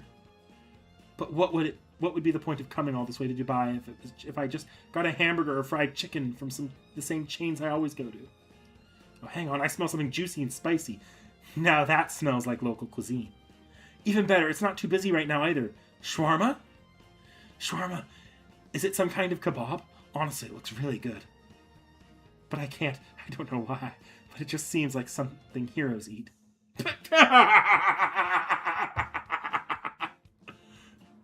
Fine. I'll just have to go somewhere else. Good thing I marked that place down just for this kind of scenario. We really had to slip that Avengers reference in there, didn't we? Rapidly moving through Dubai. I'm so hungry. So hungry. Hungry. Damn it, I don't have time to take the bus. It'll be faster if I just run. I remember it well. It was on an unassuming food stand. A little shop at the souk in old Dubai that practically radiated local gourmet aura. It had something that looked like perfectly round croquettes.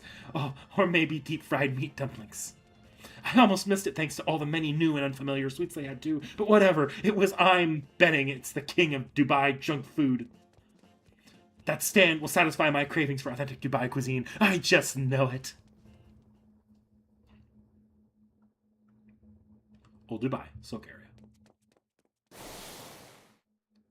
Whoops, that was close. I almost went from quick speed to stampede again. But now I've found it, and it's open for business. One serving of those freshly fried, crispy, crunchy, round, golden brown, and little roly things, please. Good timing, little miss. I was just about to close up for the day. That's miss, not little miss, thank you. Anyway, is my timing really that good? Well, yeah, you caught me right after a big spender bought out nearly all my stock. What, you've never heard of falafel before? Well then, how about a little taste? Oh, thank you, don't mind if I do. This is good, really good. but not in the way I'd have expected. Right? Your face says it all perfectly. The taste and texture are like nothing I could have predicted, and this exotic aroma is utterly tantalizing. I also thought it was made with meat, but it doesn't seem to be, and this almost gritty mouthfeel doesn't seem like potato croquettes either. It's unabashedly spicy, yet it's also mild, easy to eat. You said this is called falafel? That's right, there's no meat in it at all, but you'd never guess from how satisfying it is, right? It's made by mixing mashed chickpeas, onions, and lots of different spices together, then frying them up. Give me just a second, I'll fry you up a fresh batch.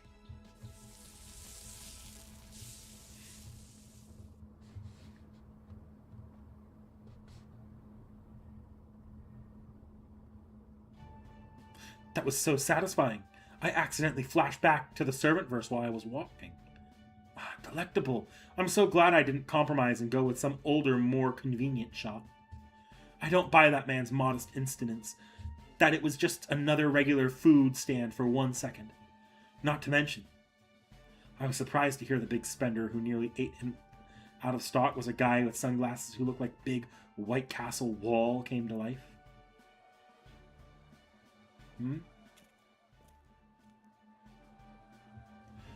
Wow, I didn't realize I'd wandered into a much busier part of the marketplace while I was thinking.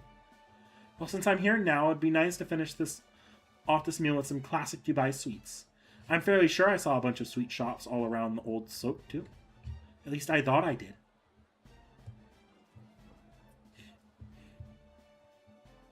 But looking around at all these shops lined up together, you can really tell Dubai doesn't actually have many things to call its own.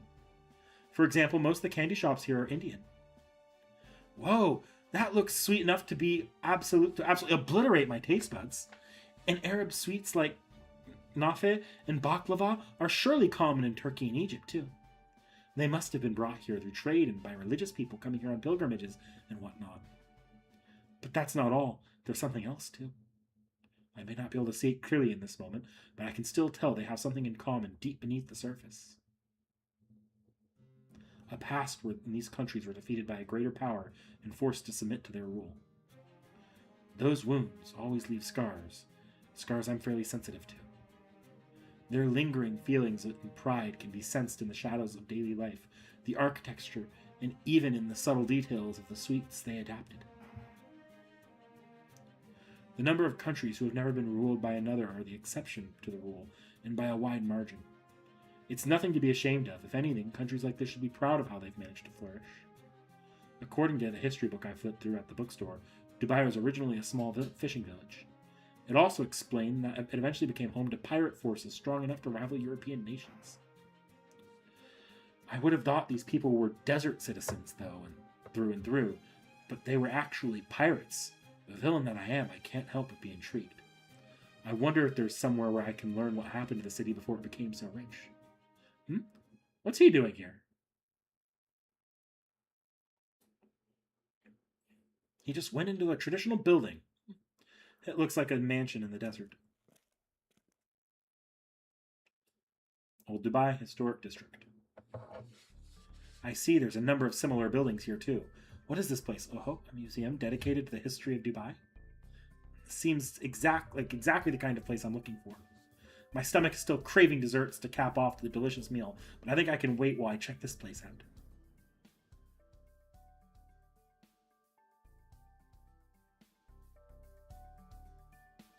Perfect, I'm just in time for a short film.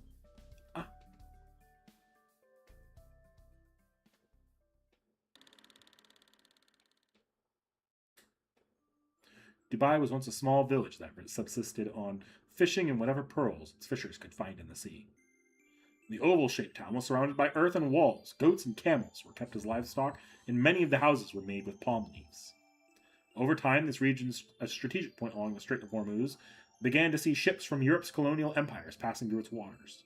Meanwhile, the northeastern regions of Ras Al Khaimah, and Sharjah organized a military fleet to oppose the British East India Company.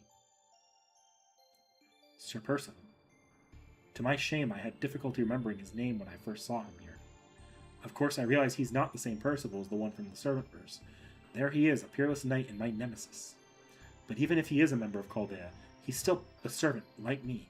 My amnesia must be even worse than I thought. Or maybe there's another reason I can't seem to remember him. It was then that a ferocious naval war broke out in the waters near Dubai, a place the British Empire now feared as a dreaded pirate coast. When the situation escalated to the point where the captured British merchant ship Minerva was refitted as an Arab flagship, Britain ultimately decided to send out 2 major expeditions, which would prove decisive.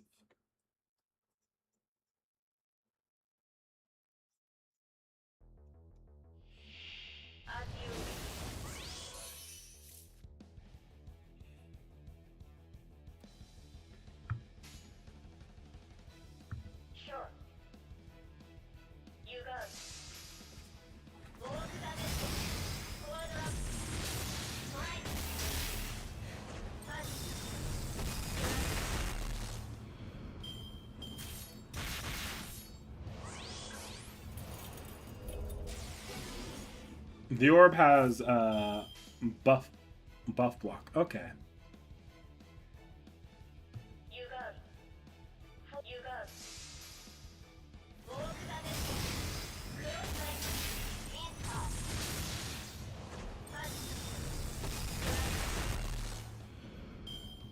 Pop all this on round 1, on the final round here.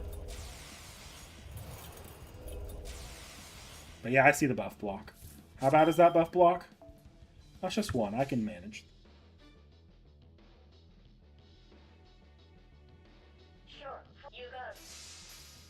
Now, I know it doesn't have a turn limit. I just have to find the right...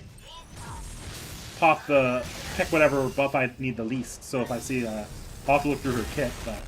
See what I'm looking at in this final round here.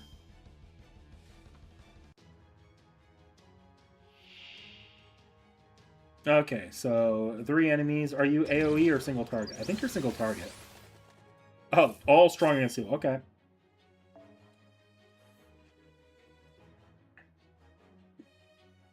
Yeah, single target. So let's focus on you.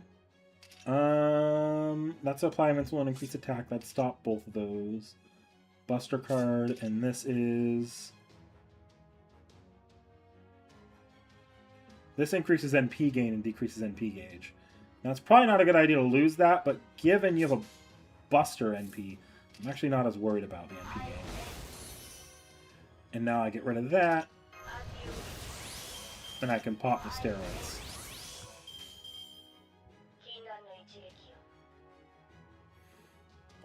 Do I want to...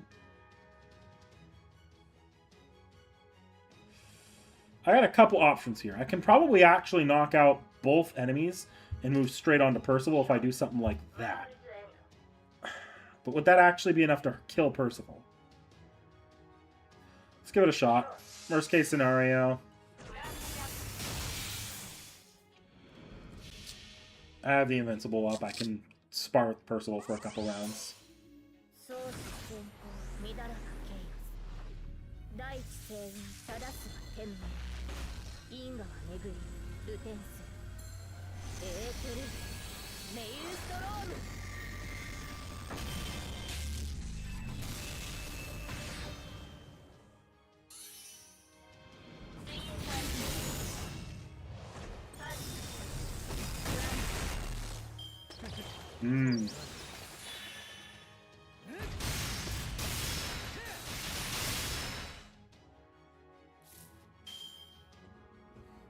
Okay, we still have a lot of C-stars, so I'm still going to take advantage of these C-stars. Go for a really fast kill.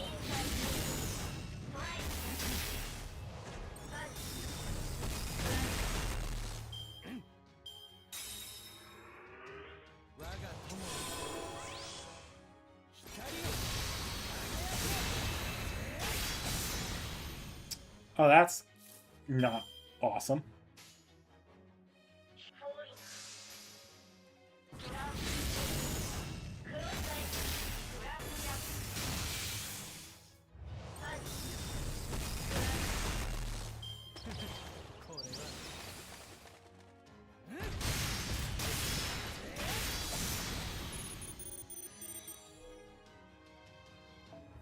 We're not using a command spell on that. We're just going to redo that fight.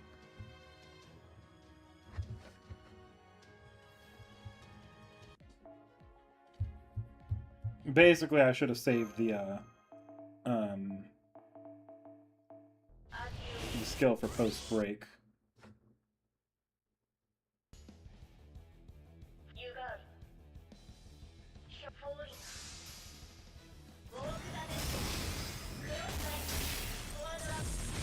I guess I could have also gone after that orb first. It didn't drop another...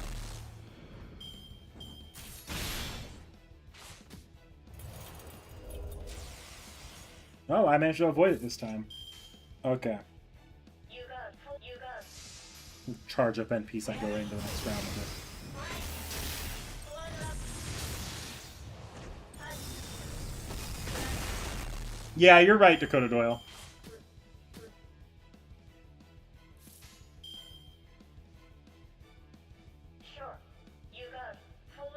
Get that extra C-star since I'm charged.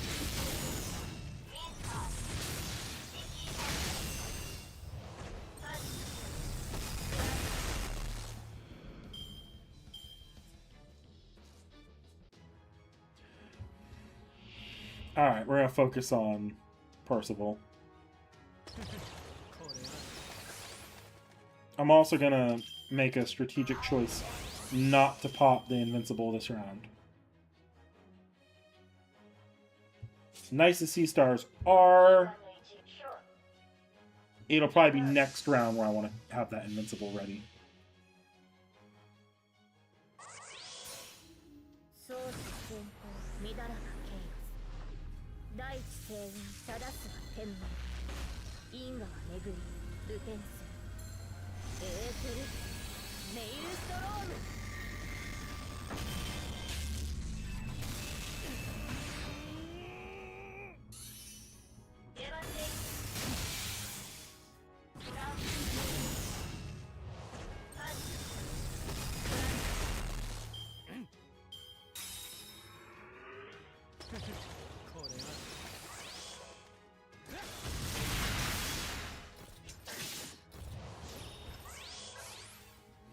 Okay, I want to pop the Invincible, reduce some charge. Okay, and I'm just going to go all in on Percival.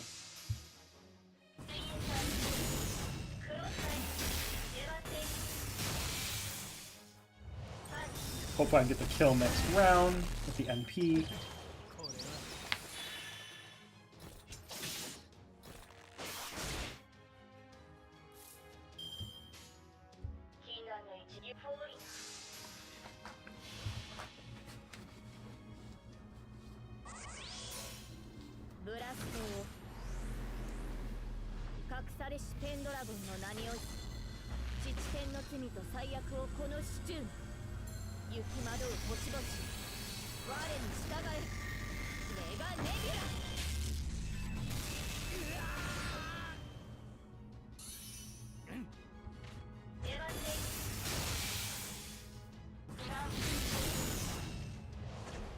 There we go.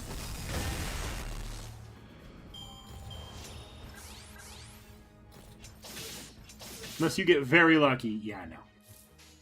And now you're pretty much dead.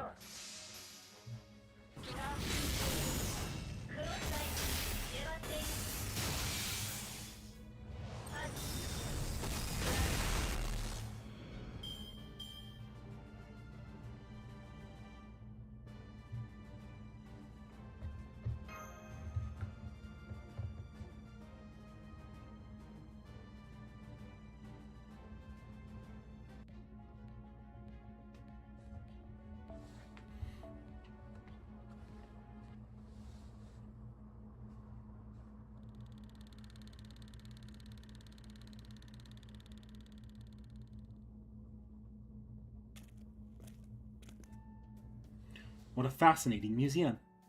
I especially like the hands-on corner where you could smell the different kinds of spices commonly used here. And that ambergris stuff was particularly potent. Hi there. Hello. I thought it was you. You seem quite engrossed in the pavilion's exhibits. Forgive me for not saying hello sooner. Not at all. You were simply being considerate and not disturbing me, right? Miss X, was it? Yes, that's right. I'm X. So, what are you doing at this museum, Percival? Well, I first started researching the city so I could better guard Master and ensure the mission's success, of course. But over time, I developed a personal interest in it as well. I didn't end up having much free time to pursue it, but I thought I could at least take a look around the places I was most interested in when the opportunity arose. I see. So you're a serious sort. Perhaps too serious. As for me, I came here in search of more local sweets. And speaking of which, it's snack time now. I was planning to look around the sulk again to see if I could uncover any new desserts here. Dessert roses. So you're off in search of ever greater sweets. Wonderful.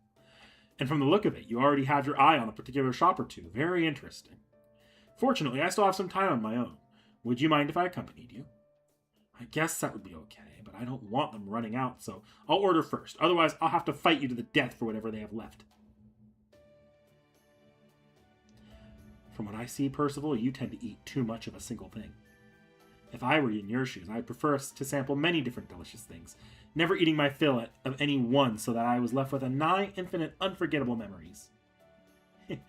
That sounds challenging, but also like a great learning opportunity.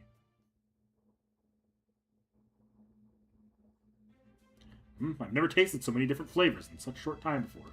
That was a delight. I should have a great many interesting stories to share with Director Gordolf when I get back, too. I think this bounty of flavors may be a result of people drinking far less alcohol around here.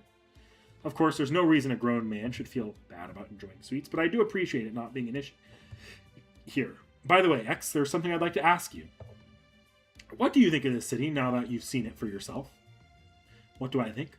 Is that part of your research, too? It is. I can't possibly give a thorough evaluation of the place all on my own, after all. What stood out to me was the almost solemn cityscape, built on a foundation of peace and the rich, diverse cuisine, the magnificent art dedicated to God, and the way it so warmly welcomes tourists, while maintaining a sense of discipline. But now I would love to hear what you think, if you don't mind. Good question. If I had to pick, I guess the thing that stands out to me the most is the sense of loneliness. Loneliness. That's just my interpretation. Feel free to laugh at me for going against the grain. I would never. Please go on. It's a loneliness tinged with nostalgia, envy, and pride. That impression only grew stronger after I learned more about the city's history at the museum. Their submission to another country's rule under the guise of protection after they lost a war, the imposition of an unjust peace after that their future was stolen. In the end, everything came down to a military force and other greater powers unilaterally acting in their own interests. I can only imagine how the people of the city must have felt after being forced to submit to such an overbearing reign for 150 long years. I wonder, what would have become of the city if oil had never been discovered here?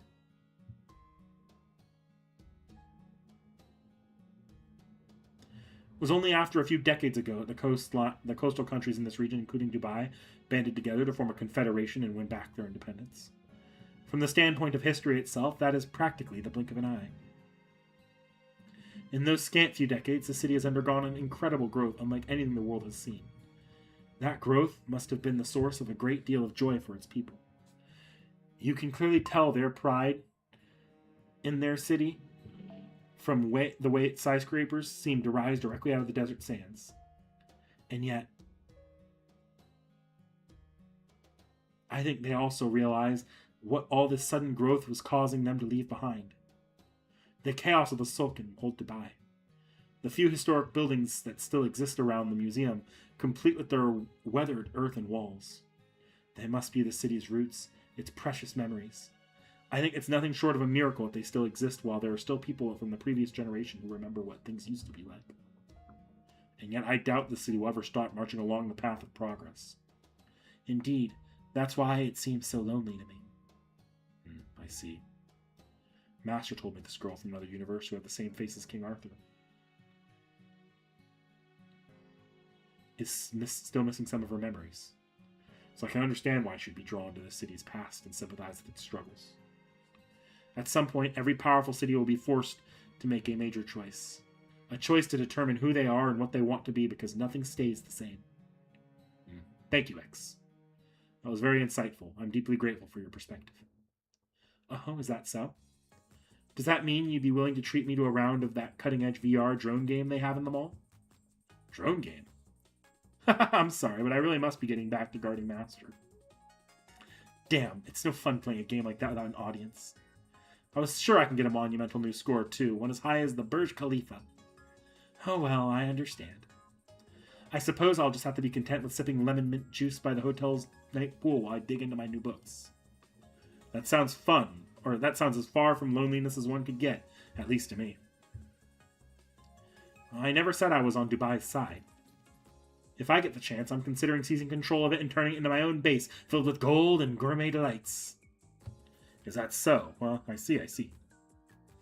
Then it looks like I'll have another thing to keep an eye on in addition to guard duties.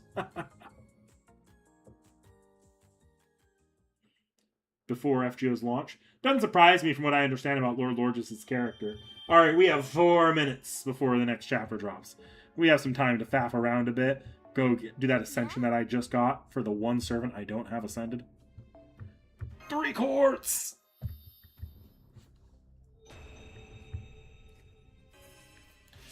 It feels good to not be sitting on any unascended servants anymore.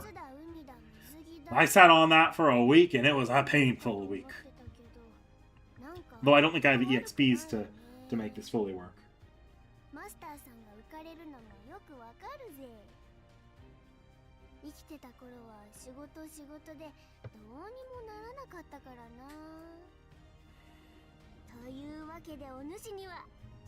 No, we're not spinning the gacha.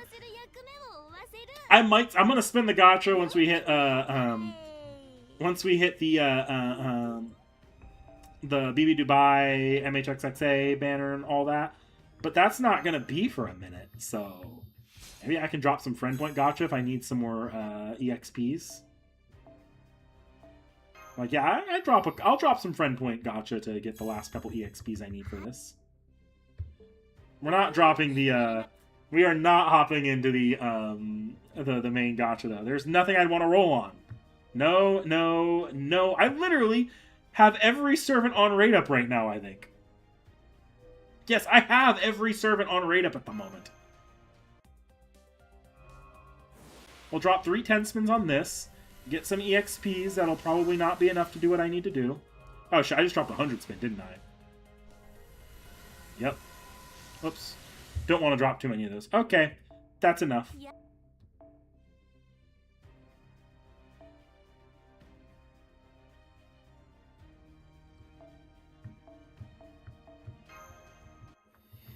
I don't need NP levels on any of them.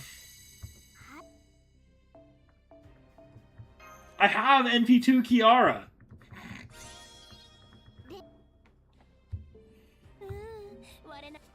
Let me go through this here real quickly. NP6, NP... nothing else. NP nothing. I have, on this entire banner here, enough copies to 120 max skill all of them. Some of them without taking to Bond 15. I don't think I need to go Bond 15 for Zufu and Dobrynya. These 3. I have Kiara NP2. Ilya, I think I have NP2 after this last GSSR. I'm pretty sure I have Tomoe Saber. I might not have her, but I don't need her. I've got Bunny Toria. I've got Mysterious Lambda NP2. I have Okita. I think I have Percival NP higher NP levels too. Let me take a look. I got a minute here. Servant. Where's my copies of my 4-star sabers? Do I have her? I actually do not have her. That's the one servant I don't have is Summer Tomoe. But I've got everybody else. Percival is NP4. I know it is NP2. Ilya should be NP2. Yeah, no, I have everybody at NP... at higher NP levels, except Tomoe is the only one I don't have, and I do not need a Tomoe. I don't have the courts to be dropping it like that. Okita, I've only got NP1. I think I've only got Okita NP1. Still, I don't need Okita at NP2. Okay, we're on to the actual finale now. We can get back to gameplay. I don't think they drop the banners this way. I think the banners wait till the actual drop of the ordeal call, but I could be wrong. If they do drop the banner early, I'll go ahead and pop over there, like get the quartz I need from like a from an interlude if we're short from the story. But But no, I'm pretty sure the banner 2 doesn't drop yet.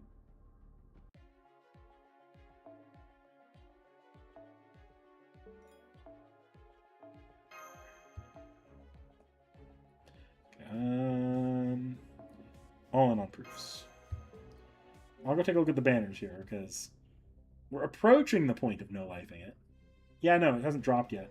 They did drop a new BB banner. But yeah, no, nothing worth it yet.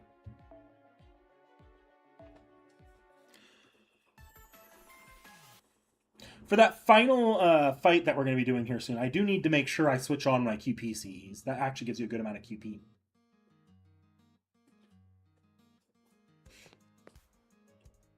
Huh? I thought I'd be the first one here. Good morning, Nick. It really is good morning, isn't it? I slept so well, I actually woke up earlier than I expected. Looks like she really woke up on the right side of the bed today. Well, why are you staring at me like that? Cut it out. Anyway, today we finally head to the fountain. I'm wondering what BB has in store for us. It better not be a letdown after all her big talk. Yeah, I've been wondering the same. So how's your condition this morning? Oh, that? No change so far, but that meant I was able to almost forget about it for the night, too. Like I said yesterday, I think we might just be able to close this trip out without incident. Remember what we said back at the beginning. Sometimes things that happen suddenly end just as suddenly. And that's looking more and more like the case here. Yeah, maybe you're right. I hope you are. Good morning, Senpai. Good morning, Ereshkigal. You're both up early today. And if I'm not mistaken, Ereshkigal looks happier than she has for days. Maybe this means she knows her problem will be resolved today. If that's true, it would be great. Let's just say I was eager to get going. Besides, it looks like you're up pretty early too, no? You're right, I am.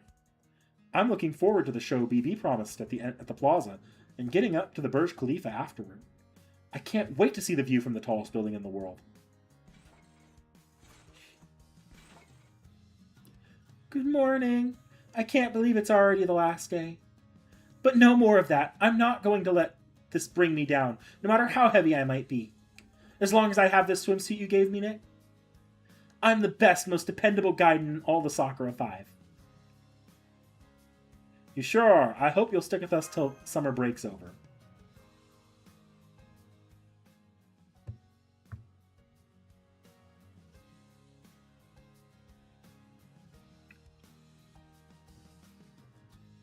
It looks like everyone's here. Then with that, let's get back on the bus and head to the plaza in front of the Burj Khalifa.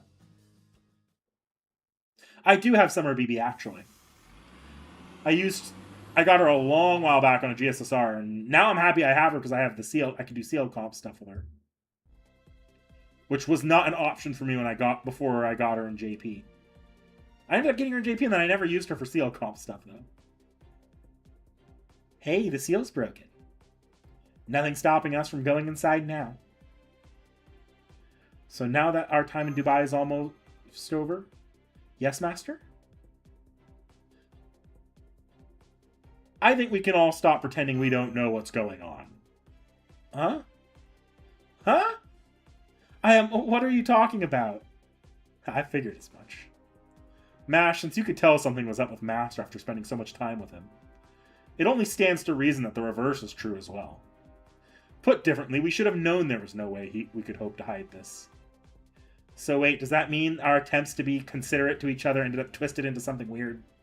Did we really need to keep quiet all this time then? Of course we did. Keeping up appearances can be more important than you might think. The main thing is that we all shared a common goal, enjoying summer vacation together. And because we all worked together, we succeeded. I think that about sums it up. But hang on, Plum-Makazuki. If you're bringing this up now, it must be for a reason, right? Of course.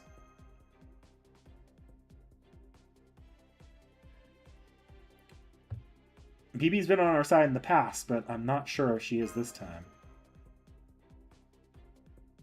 I didn't want secrets or pretenses getting in the way if we have to fight her. Understood. So you're prepared to oppose her, even if you haven't ruled her out as an ally. Got it. A plaza next to the water feature and a bridge. I see they clearly referenced a certain first-class water-top city when they built this place.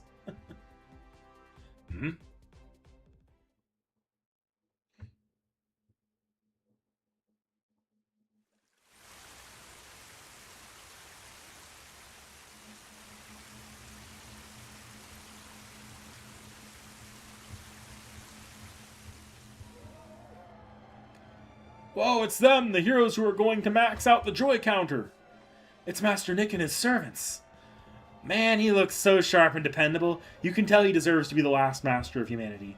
Now we can relax and cheer them on without any worries. I'm sure this wrap-up is going to be amazing. Bravo, brave Chaldeans. Bravo, our perfect goddess BB Dubai. Bravo, Earth's legacy, our newest and greatest modern city. They're all so excited about this. I guess they must be here for the ceremony. BB said she would show us to the Burj Khalifa's observatory once we maxed out the joy counter, right? I think we should have enjoyed our trip here even without that, but I certainly don't mind being celebrated like this. This is how ceremonies honoring cities ought to be. Of course, I'm very used to seeing red carpets, but still. Whoa, the fountains just kicked in. Damn, look how high they go! They remind me of the giant geysers I saw on planet Yellowstone. Of course, those were naturally occurring traps that would send anyone who accidentally stepped on one into the stratosphere, but still. Welcome, everyone! Congratulations on making it to the Fountain Plaza. As promised, I'll be putting on a special show to fill out that last notch in the joy counter. And after that, I'll show you to the Burj Khalifa's observatory myself. Coming right to the point. Since sadly you'll be heading back to Chaldean now that you've completed your mission, I thought you could show the people of Dubai how brave the last master of humanity really is. Here's an idea. What if you were to fight a single special battle during the Fountain Show? Of course, your opponents would have to be strong enough to give you a good run for your money. So you want us to have an exhibition match? I guess that's okay. Please be careful, Nick. This is BB we're dealing with, after all. You just know she's dramatically underselling how strong your opponents will be. Oh, right, Passionlip, you're still here. Well, I guess that's okay. Now then, it's time for the grand finale to your Dubai sightseeing tour. A rematch with everyone you've fought so far. Please enjoy your deluxe extra long battle, everyone.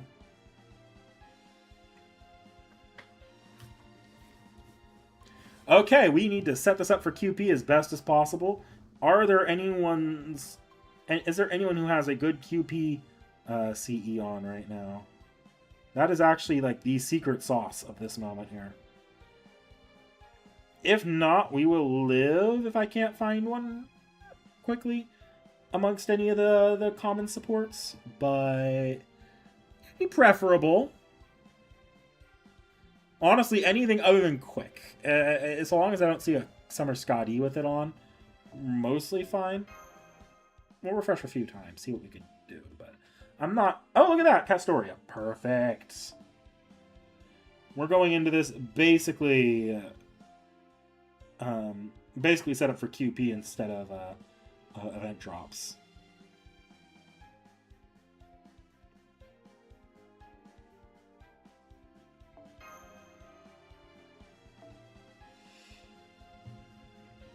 Oh, I need to scroll. Should be before. First wave is a foreigner. Noted. Okay, we can mess around with this then. So if there's a foreigner here, what art servants do I have to mess with?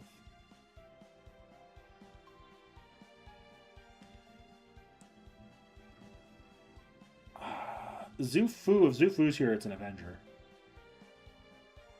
There'll be an Avenger in there.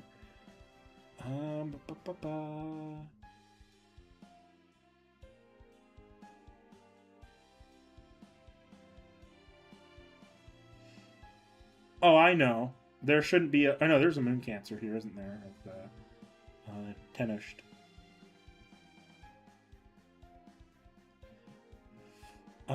Then I think... I'm gonna go Sparesh, then. Seems like a fitting servant to drop here. Should be down... Here she is. And I will backline someone. It has to be a 4-star. So if there's an issue with There's an issue with a foreigner. Or not with a foreigner, with an Avenger. I need to bring a Moon Cancer. 4-star Moon Cancer. I got one other than BP Original.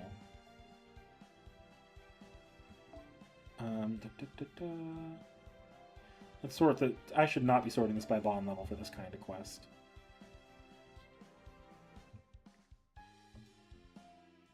Four stars. Here we go. Moon Cancers. Have I got any non-BB Moon Cancer? BB Original Moon Cancer that fits here. It might just be BB. Where is my original BB? I've sorted by level. I have an original BB. Rulers, Avengers, Alter Ego. There she. Oh, it's just BB. Okay, fine. I'll put BB at the end. Not that big a deal.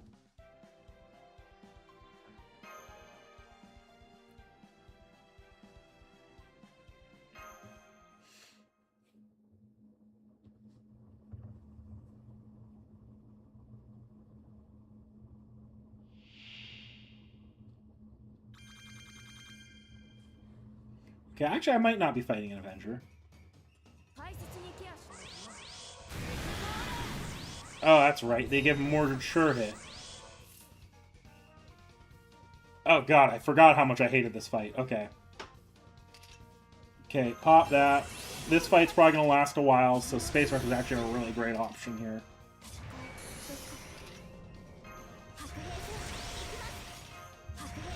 Enemy is relatively low HP.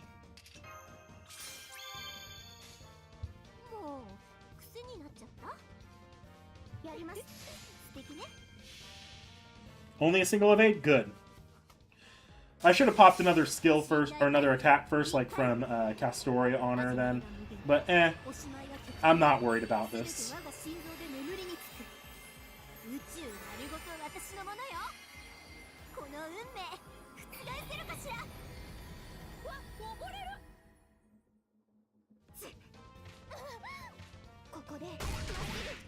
Good to know.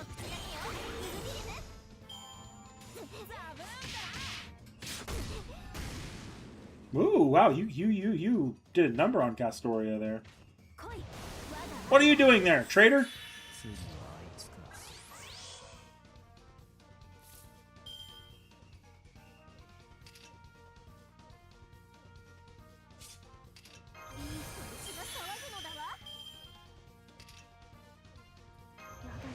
Pop that. Do I want to pop Castoria's NP and only go one Space Rush NP or Space Rush card, or I want to go 2 to get more damage out of this? Because they are going to beat the shit out of Castoria here in 2 seconds. Nah, I don't really need her alive, and being able to pull off the switch is actually probably better for me. Getting the powering up Resh's Resh's meter faster is probably better for the better.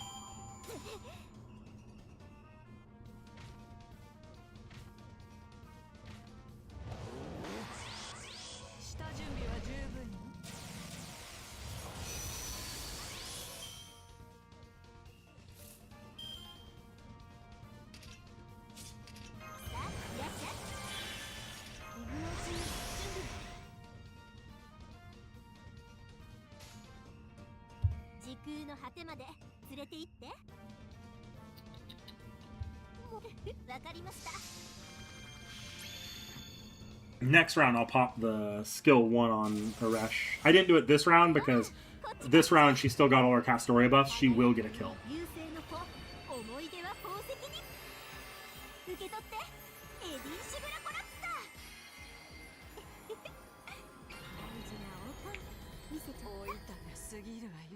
Look at that damage on C.I.E.L.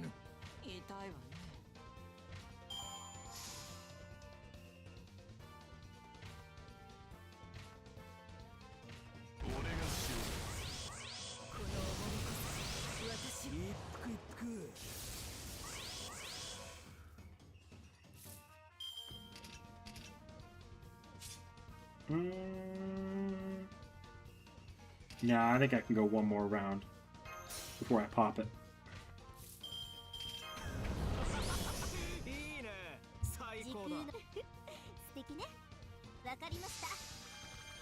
Yeah, no, none of them are gonna. None of them. None of them are. I'm not worried about for health wise. But now that my buffs aren't active, although they did buff me a shit ton just now. But when my buffs aren't active, there was some concern that the lack of class advantage could lead to that, to her not killing. But because she's only NP1, but I think I'll be fine.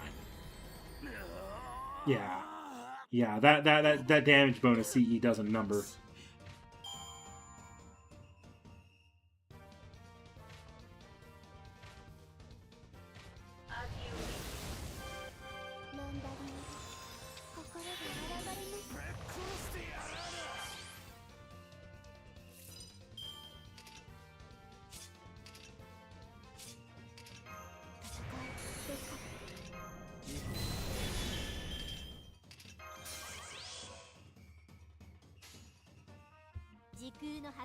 Here's the question, do I pop the Overon skill for the fun, for the memes? Nah, I'm not gonna do it. And I hit level 10! It's like the fight was perfectly designed to get you to level 10 by the end.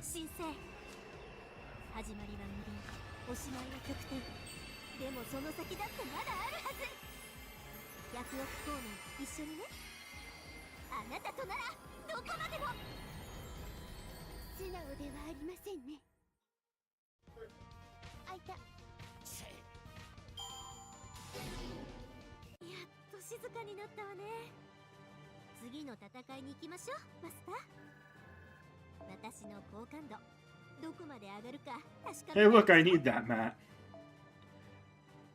And there it is. I got some extra QP out of that. 18k.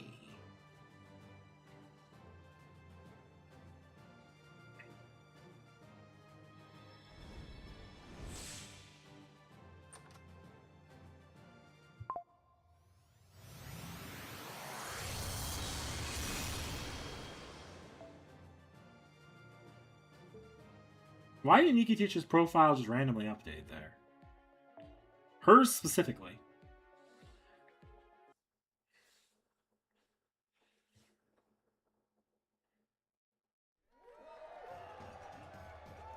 Thanks again, everyone.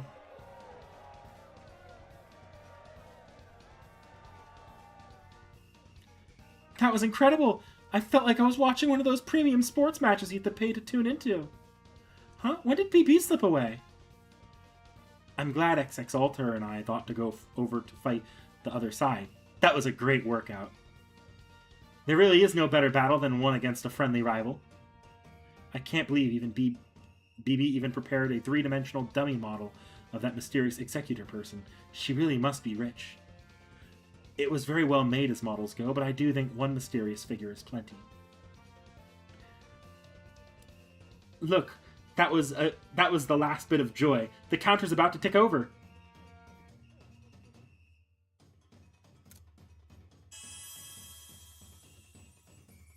Huzzah!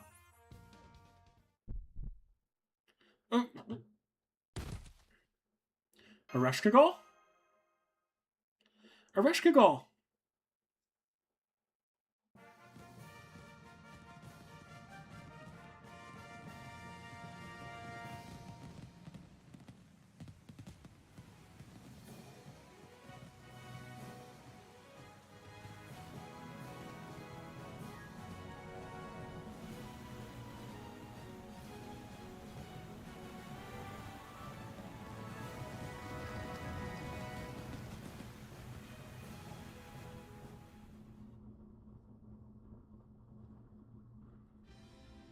What's that sound? It sounds like reverberating through the whole city. It looks like every joy counter in the city is going off at once. I'm also hearing party poppers and seeing lots of mines, fireworks, going off. Congratulations! Congratulations! You did it! You finally did it! Humanity has completed every last task. Now we can finally move on to the finale.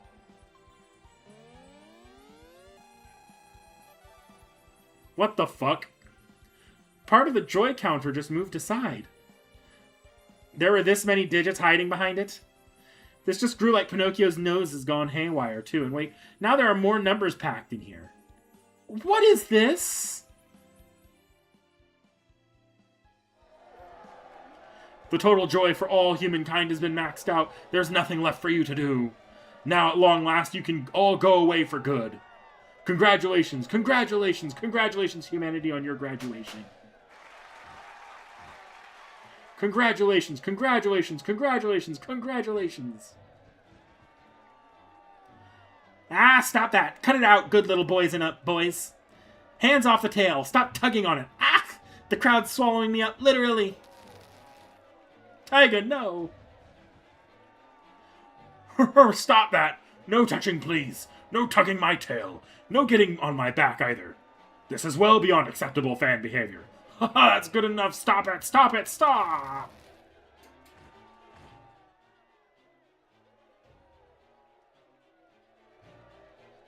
They don't seem to have any hostile intent, but they're still pushing past everything in their way. I know what this is. It's an avalanche, a natural threat that mercilessly swallows up anything in its path. This isn't... Isn't this, like, really bad? I get that they're smiling, but if this was a horror movie, it'd be the part where they rip us all apart, wouldn't it? So shouldn't we be running for it? But what about Ereshkigal? She's definitely in no condition to fight. I'll leave her in your care. Support her until we've reached somewhere safe. Thanks, Karna. How are we going to get out of here? The way back to the mall is already blocked by the crowd. I don't know what they're doing, but they're still citizens of Dubai. I prefer to get past them without hurting them. I could fly back to the airport on my own, but of course I would never actually do that. What about your giant robot, T.H.E? Couldn't we use that? Don't be ridiculous. I have to be on green Earth to form my heart of the city.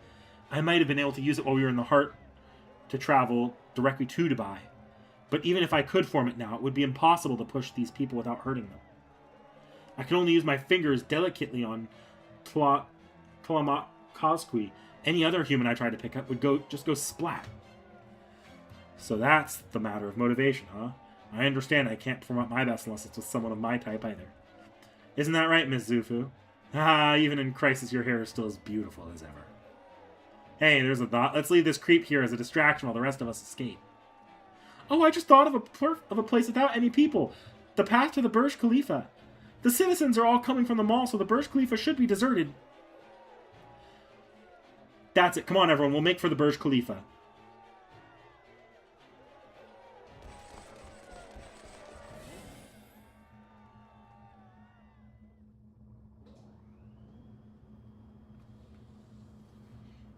Well, we made it to the elevator.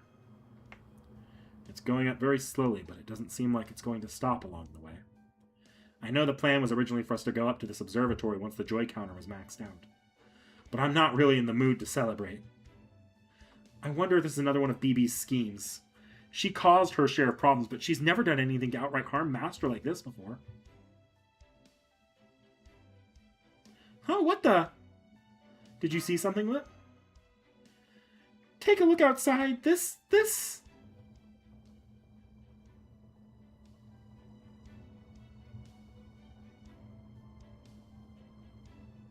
This isn't Dubai. It's not even Earth.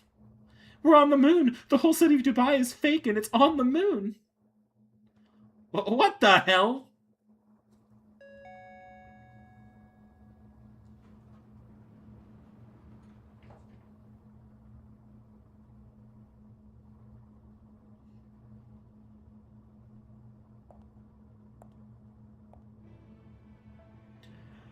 Well, hello there. Welcome to my room, everyone.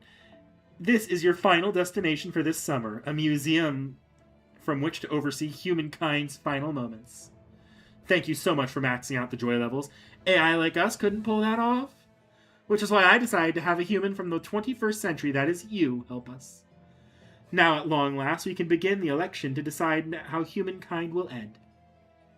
Oh, but I can see from the looks on your faces that you don't know what I'm talking about. Well, basically, thanks to all of you, we now have permission to eradicate humankind. It was a piece of cake, too, as easy as tossing out a bunch of worthless old papers.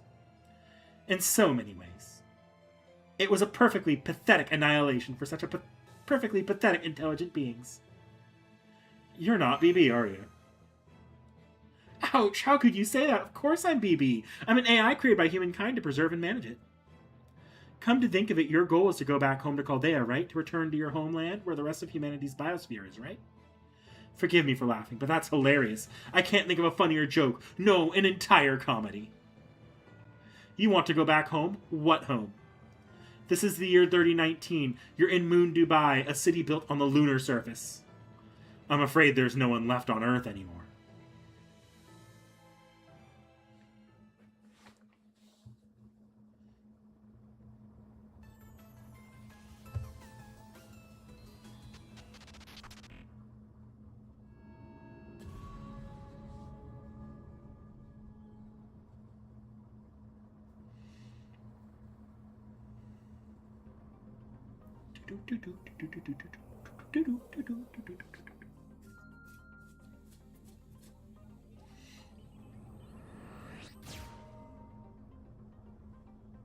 Alright, going to be available on July 29th. That will be next Wednesday, and we'll probably get started on probably Friday. We'll probably start reading, if I have time in the evening, we'll start reading a little bit of it, and then we'll read more on Saturday between major FGO streams. That said, now that the summer is done, I need to rant. I've been holding this in for a hot minute now. I'm going to take us off the gameplay screen because I don't really have much more I need to do in game. Ooh, there goes my phone.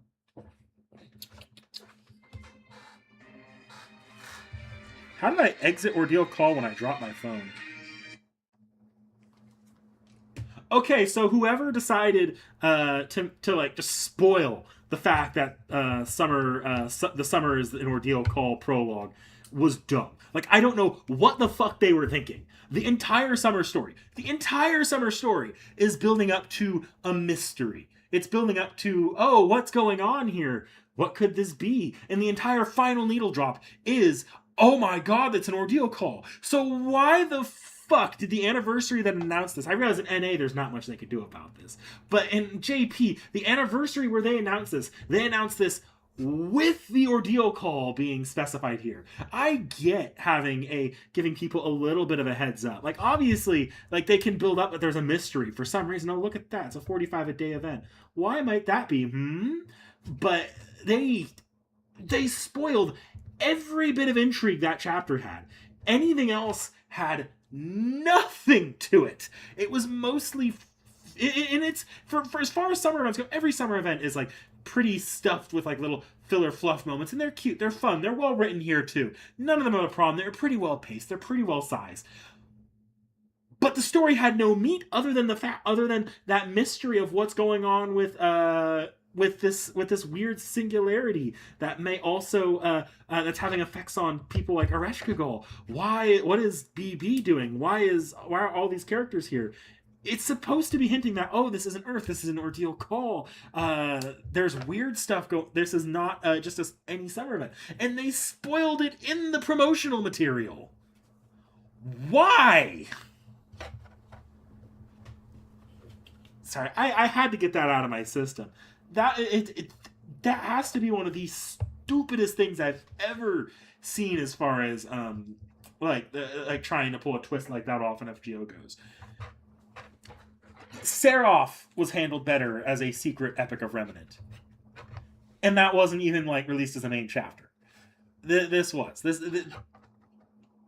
they should have given you the 45 days because people would not have immediately played the summer event thinking it was going to be an Ordeal Call. Some people might have decided to sit this one out. I get it. You need that extra time for that, because if you made it your typical 3-week event, people would play it and people would just not play it. And then once word's going around, it's an Ordeal Call, people would be mad that they have to rush it. But it's a pretty easy event to grind. Like, that event has very little pushback. Even if you don't... Like, I didn't use the Bond CEs almost at all. I stuck almost exclusively to the farming CEs until the very end. You can relatively grind that one out relatively easy. It's obviously designed so you don't have a lot of difficulty getting to the end so you can do the Ordeal Call. I get it. These measures need to be in place. But when the entire story is building up to this ordeal call twist and you spoiled it before the story ever started, you're just creating a situation where people are looking for something more interesting out of the story because you know it's part of an ordeal call. And then they don't get it because they play this as like one of the most basic summer stories ever if you take it in isolation, instead of what it was supposed to be, which was a mystery where you're realizing something's wrong and you're trying to grab hints as to what's going on here.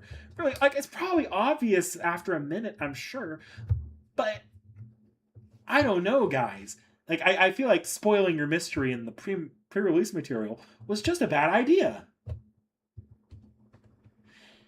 Yes, it doesn't explain what's going on with Aresh, but they don't do that in the summer chapter either. All of the payoff that summer chapter has, the only narrative payoff it has, is that it's an ordeal call. Hi, Zara Herrera. So, yes, the Aresh is a through line throughout this summer event. It's not like they do that much with it. It's mostly set up for the ordeal call. And the fake out of, oh, they gave her a little fake out character development, like, oh, it might not actually matter that much. These weird things can happen. Try not to think too hard about it. They'll go away on its own. And then it doesn't because it's a freaking ordeal call. It's supposed to be the twist. No, I actually haven't been waiting on this rant for 2 years. Because I didn't read this story when it came out in JP. I just kind of skipped through it. I actually don't read the JP main story chapters ahead of time. I read a couple of the events here and there when an event catches my eye. Like I read Samurai Remnant and Mihoyo early. But I did not read this one.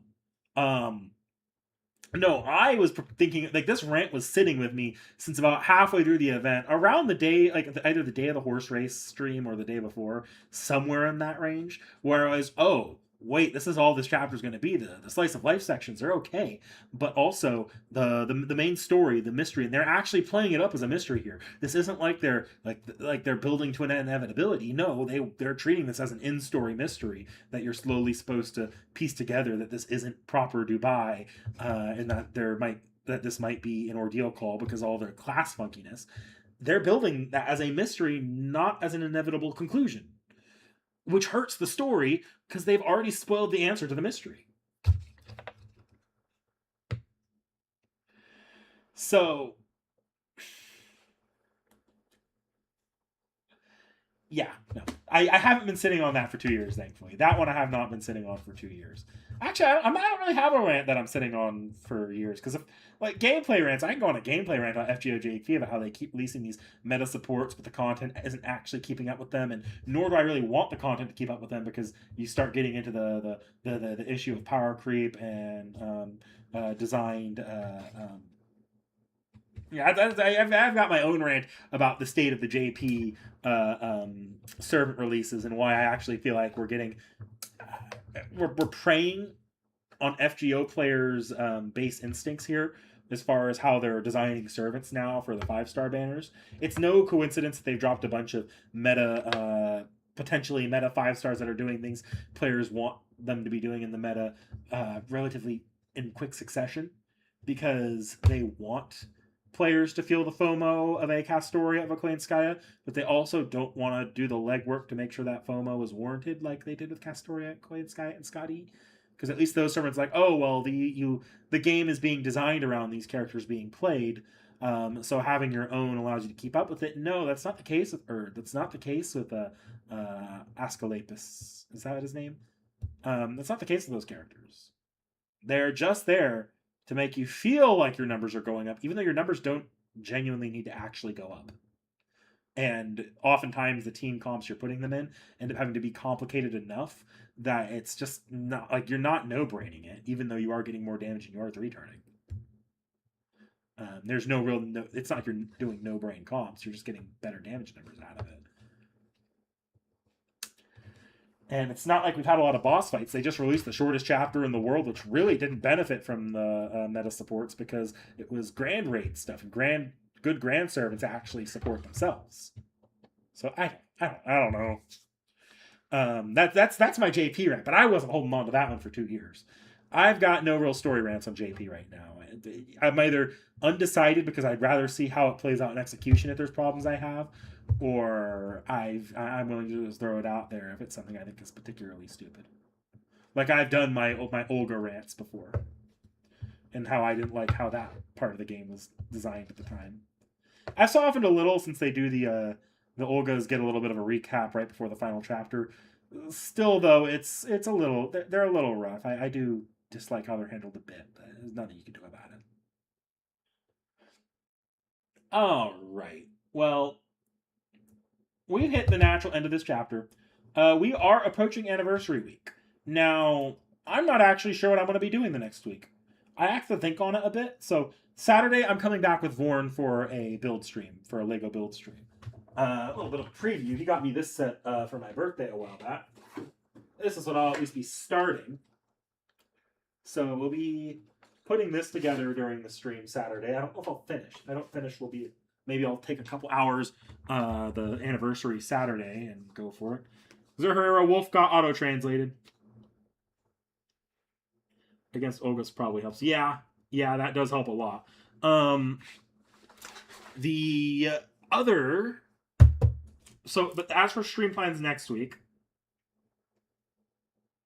episode 4 version. I don't know. I assume it's episode 4. I'm sure Vorn and I can figure it out during stream Saturday. We'll have plenty of downtime to chit chat about that and go over what the differences are in chat. But the next week, because we have anniversary streams throughout all of next weekend, there's a non-zero chance I decide to take a break for the first half of next week, catch up on other stuff. I haven't decided yet for sure. I'll probably have that decided by Sunday. If I take a break, you just won't see me Monday, Tuesday, Wednesday, or Thursday. But you will. But then I'll obviously be back Friday, Saturday, going into Sunday because we're going to be going into midnight. So we'll see. We'll see. I think I might take that time to get stuff done. I have to decide what I want to do because I do have stuff I've fallen behind on a little bit. Like I'm working on a Tsukihime OG video. I haven't recorded. I have the near side written but not recorded. I haven't even started writing the for my script parts on the Akiha route for the far side. So I'm behind on a couple projects on the channel that I wanted to get head on, or I want to get a leap on this month. And just generally, I haven't necessarily given myself a lot of free time lately to begin with. So getting a little bit to work on stuff that needs to get done might be in the cards next week. Because we're getting anniversary stream Friday, so you guys are getting the full gambit. I will be doing a GSSR. I'll probably, assuming the anniversary servant is an ass, I might throw my anniversary courts at it, so you'll get a little mini rolling stream out of it, most likely. You'll be getting plenty of you'll be getting FGO's story reading because of the ordeal call dropping at a very convenient time. You'll be getting you'll probably even get some breaks because I don't think I'm going to be wanting to do FGO's story reading the entire time, or all downtime we might have. So we'll see how that plays out. I might do FGO story reading the entire time, but still, there's going to be time, and there's going to be a lot going on those streams. Just there's going to be gameplay too because I'm gonna obviously if I'm up that late anyways, I'm gonna do the FGO anniversary gameplay stuff on the Sunday morning. Yes, they did do a GSSR in JP that has nothing to do with anniversary. It's one of those NA story-based GSSRs. So NA, I believe, already got this one. This is the one that I think Seki just did when she fit. It's the post-Sin one, I'm pretty sure. I'd have to look at it. I got a copy of Bunny Toria in that. But I'm fairly certain it's the post because it has Arjuna Altar on it. It has to be the post Sin one. So yeah, they got the post Sin GSSR story GSSR. So that's there. NA hasn't had one since then, so that might be it for now. Although I could NA this is the same time of year that NA gave us the first story GSSR during an FGO JP anniversary. Well, I don't think we're getting Albert in a broom closet again. I wouldn't be surprised to see NA pull out a story GSSR sometime in the near future. Especially, it would be a good time to do it too because we're in the middle of a pretty long summer event. It would give them something to sort of build a little bit of excitement beyond just the story chapter release over the next month and a half.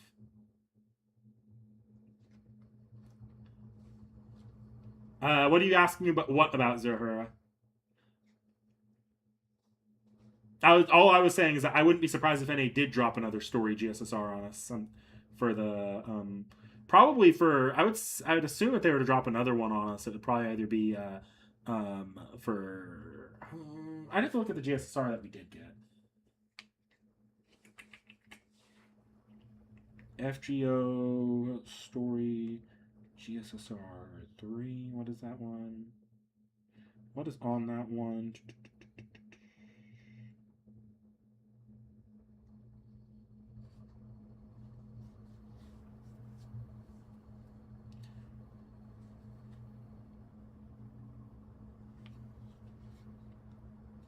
Oh, the Albert in a broom closet. So what was it? It was like anniversary. Was it 8, 7, or 8? It was the one where Ash was released. I'm pretty sure that would have been this year. It would have been. It would have been 9. No, 8. It would have been 8. Anniversary 8. Albert actually put out a random. Like Albert and FGO NA put out a post that was like, "Come experience FGO Fest." FGO Fest will be streaming. The FGO NA team, like localization team, will be streaming from the event to show off all the cool stuff there, and we'll be streaming the FGO, and we'll be reacting to the FGO anniversary stream there. And everyone was like, "Oh my god, NA is going to acknowledge JP," and they kind of did. But what ended up happening is in this hot ass building, they found somehow the only air conditioned room in the building, which was like this broom closet that they secured for Albert. It was a small room too, and they just stuck Albert, that one guy I'm pretty sure who's always with Albert in the FGONA streams now. Although I think there was a girl there too that cycled in and out, and they basically did an FGONA stream from FGO Fest JP where they announced back to school campaign, and then where the first FGO extra GSSR or story GSSR was revealed as well. That was when that they also for some reason like we're reacting to the FGO JP stream, and they reacted to it. But that's all they did. They did the Hololive I don't want to infringe on copyright reaction. They're like, yeah, you can watch it if you want, but you got to watch along on a separate monitor if you want to react with us. We're reaction streamers now who are scared of the fuck out of copyright. So that was a really weird stream. It was hilarious to see because it was going on at the exact same time as the FGO JP stream, and I think all of their audience mostly just jumped over to the FGO JP stream. It really wasn't worth it because they weren't doing translation work on it, which that's what people were hoping for. Is like, oh, are we going to get an official like sort of play-by-play of the FGO JP stream for NA fans that don't, so that you don't have to rely on your usual FGO streamers that like to cover this, like Keita Sean or To Love Trouble. But no, it was just Albert and one of the other localization team members watching it on a laptop while you had to put it up on another monitor. And they didn't say anything. They danced around any potential talk about the new servant or the or anything crazy. It was just an interesting year because that was also the year they dropped the that one FGO music video that went viral. And it dropped in multiple languages. So I was like, wow, we're really trying to aim for some cross promotion here, aren't we? Across servers. It was funny. It was probably the funniest, like one of the funnier FGO NA moments. I also think that was when I officially stopped being like finding it in me to actually keep up with the FGO NA streams. Because like, okay, yeah, I think I've watched about all I can of FGONA streams. FGONA streams were at their best during COVID, hilariously, because most of them were pre-recorded, and because they couldn't be in the office anyways. They're like, oh well, if we're remoting these anyways for all these streams, this is the height of FGO, like one of the height of FGONA's popularity. Let's bring in actual voice actors for a lot of these streams and have actual pre-recorded segments with editing, so we're not almost pushing our time limit. It actually felt the closest to FGO JP streams at that time, which was interesting. That stopped around the FGO JP's 8th anniversary. It just stopped. Like the production sort of started falling off after COVID when they started being in person again, and they can rely on the sort of internal Aniplex setup again, which you come back from that and like, oh, oh wow, your streaming production value tanked. It was always obvious, even during COVID, because Albert had a like the worst mic of anybody on those streams. But still, it was bad. Have a good one, Cursed Tree. I'll be signing off here soon as well. Yeah, a couple of times I've almost decided to do an entire YouTube video going over the history of FGONA streams for no other reason than it's a stupid topic that nobody's gonna watch, but that I have a lot of opinions on. Because there's a very clear like I can rank those, and there's moment like you can factor in how well and interesting do they convey information, do they how do they at all try to get past clairvoyance EX? How charismatic is Albert during that stream, or the guests? How about the technical issues?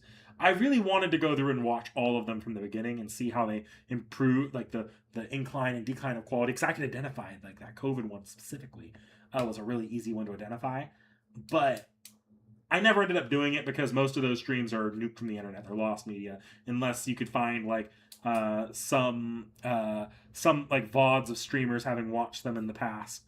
A lot of those were not preserved, so there's not a lot I could do to go through and do that research that I'd want to do for that. Still, that was one of my funnier stupid ideas that are probably never going to come to pass.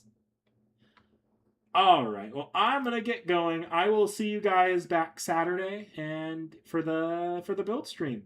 Have a good one, guys.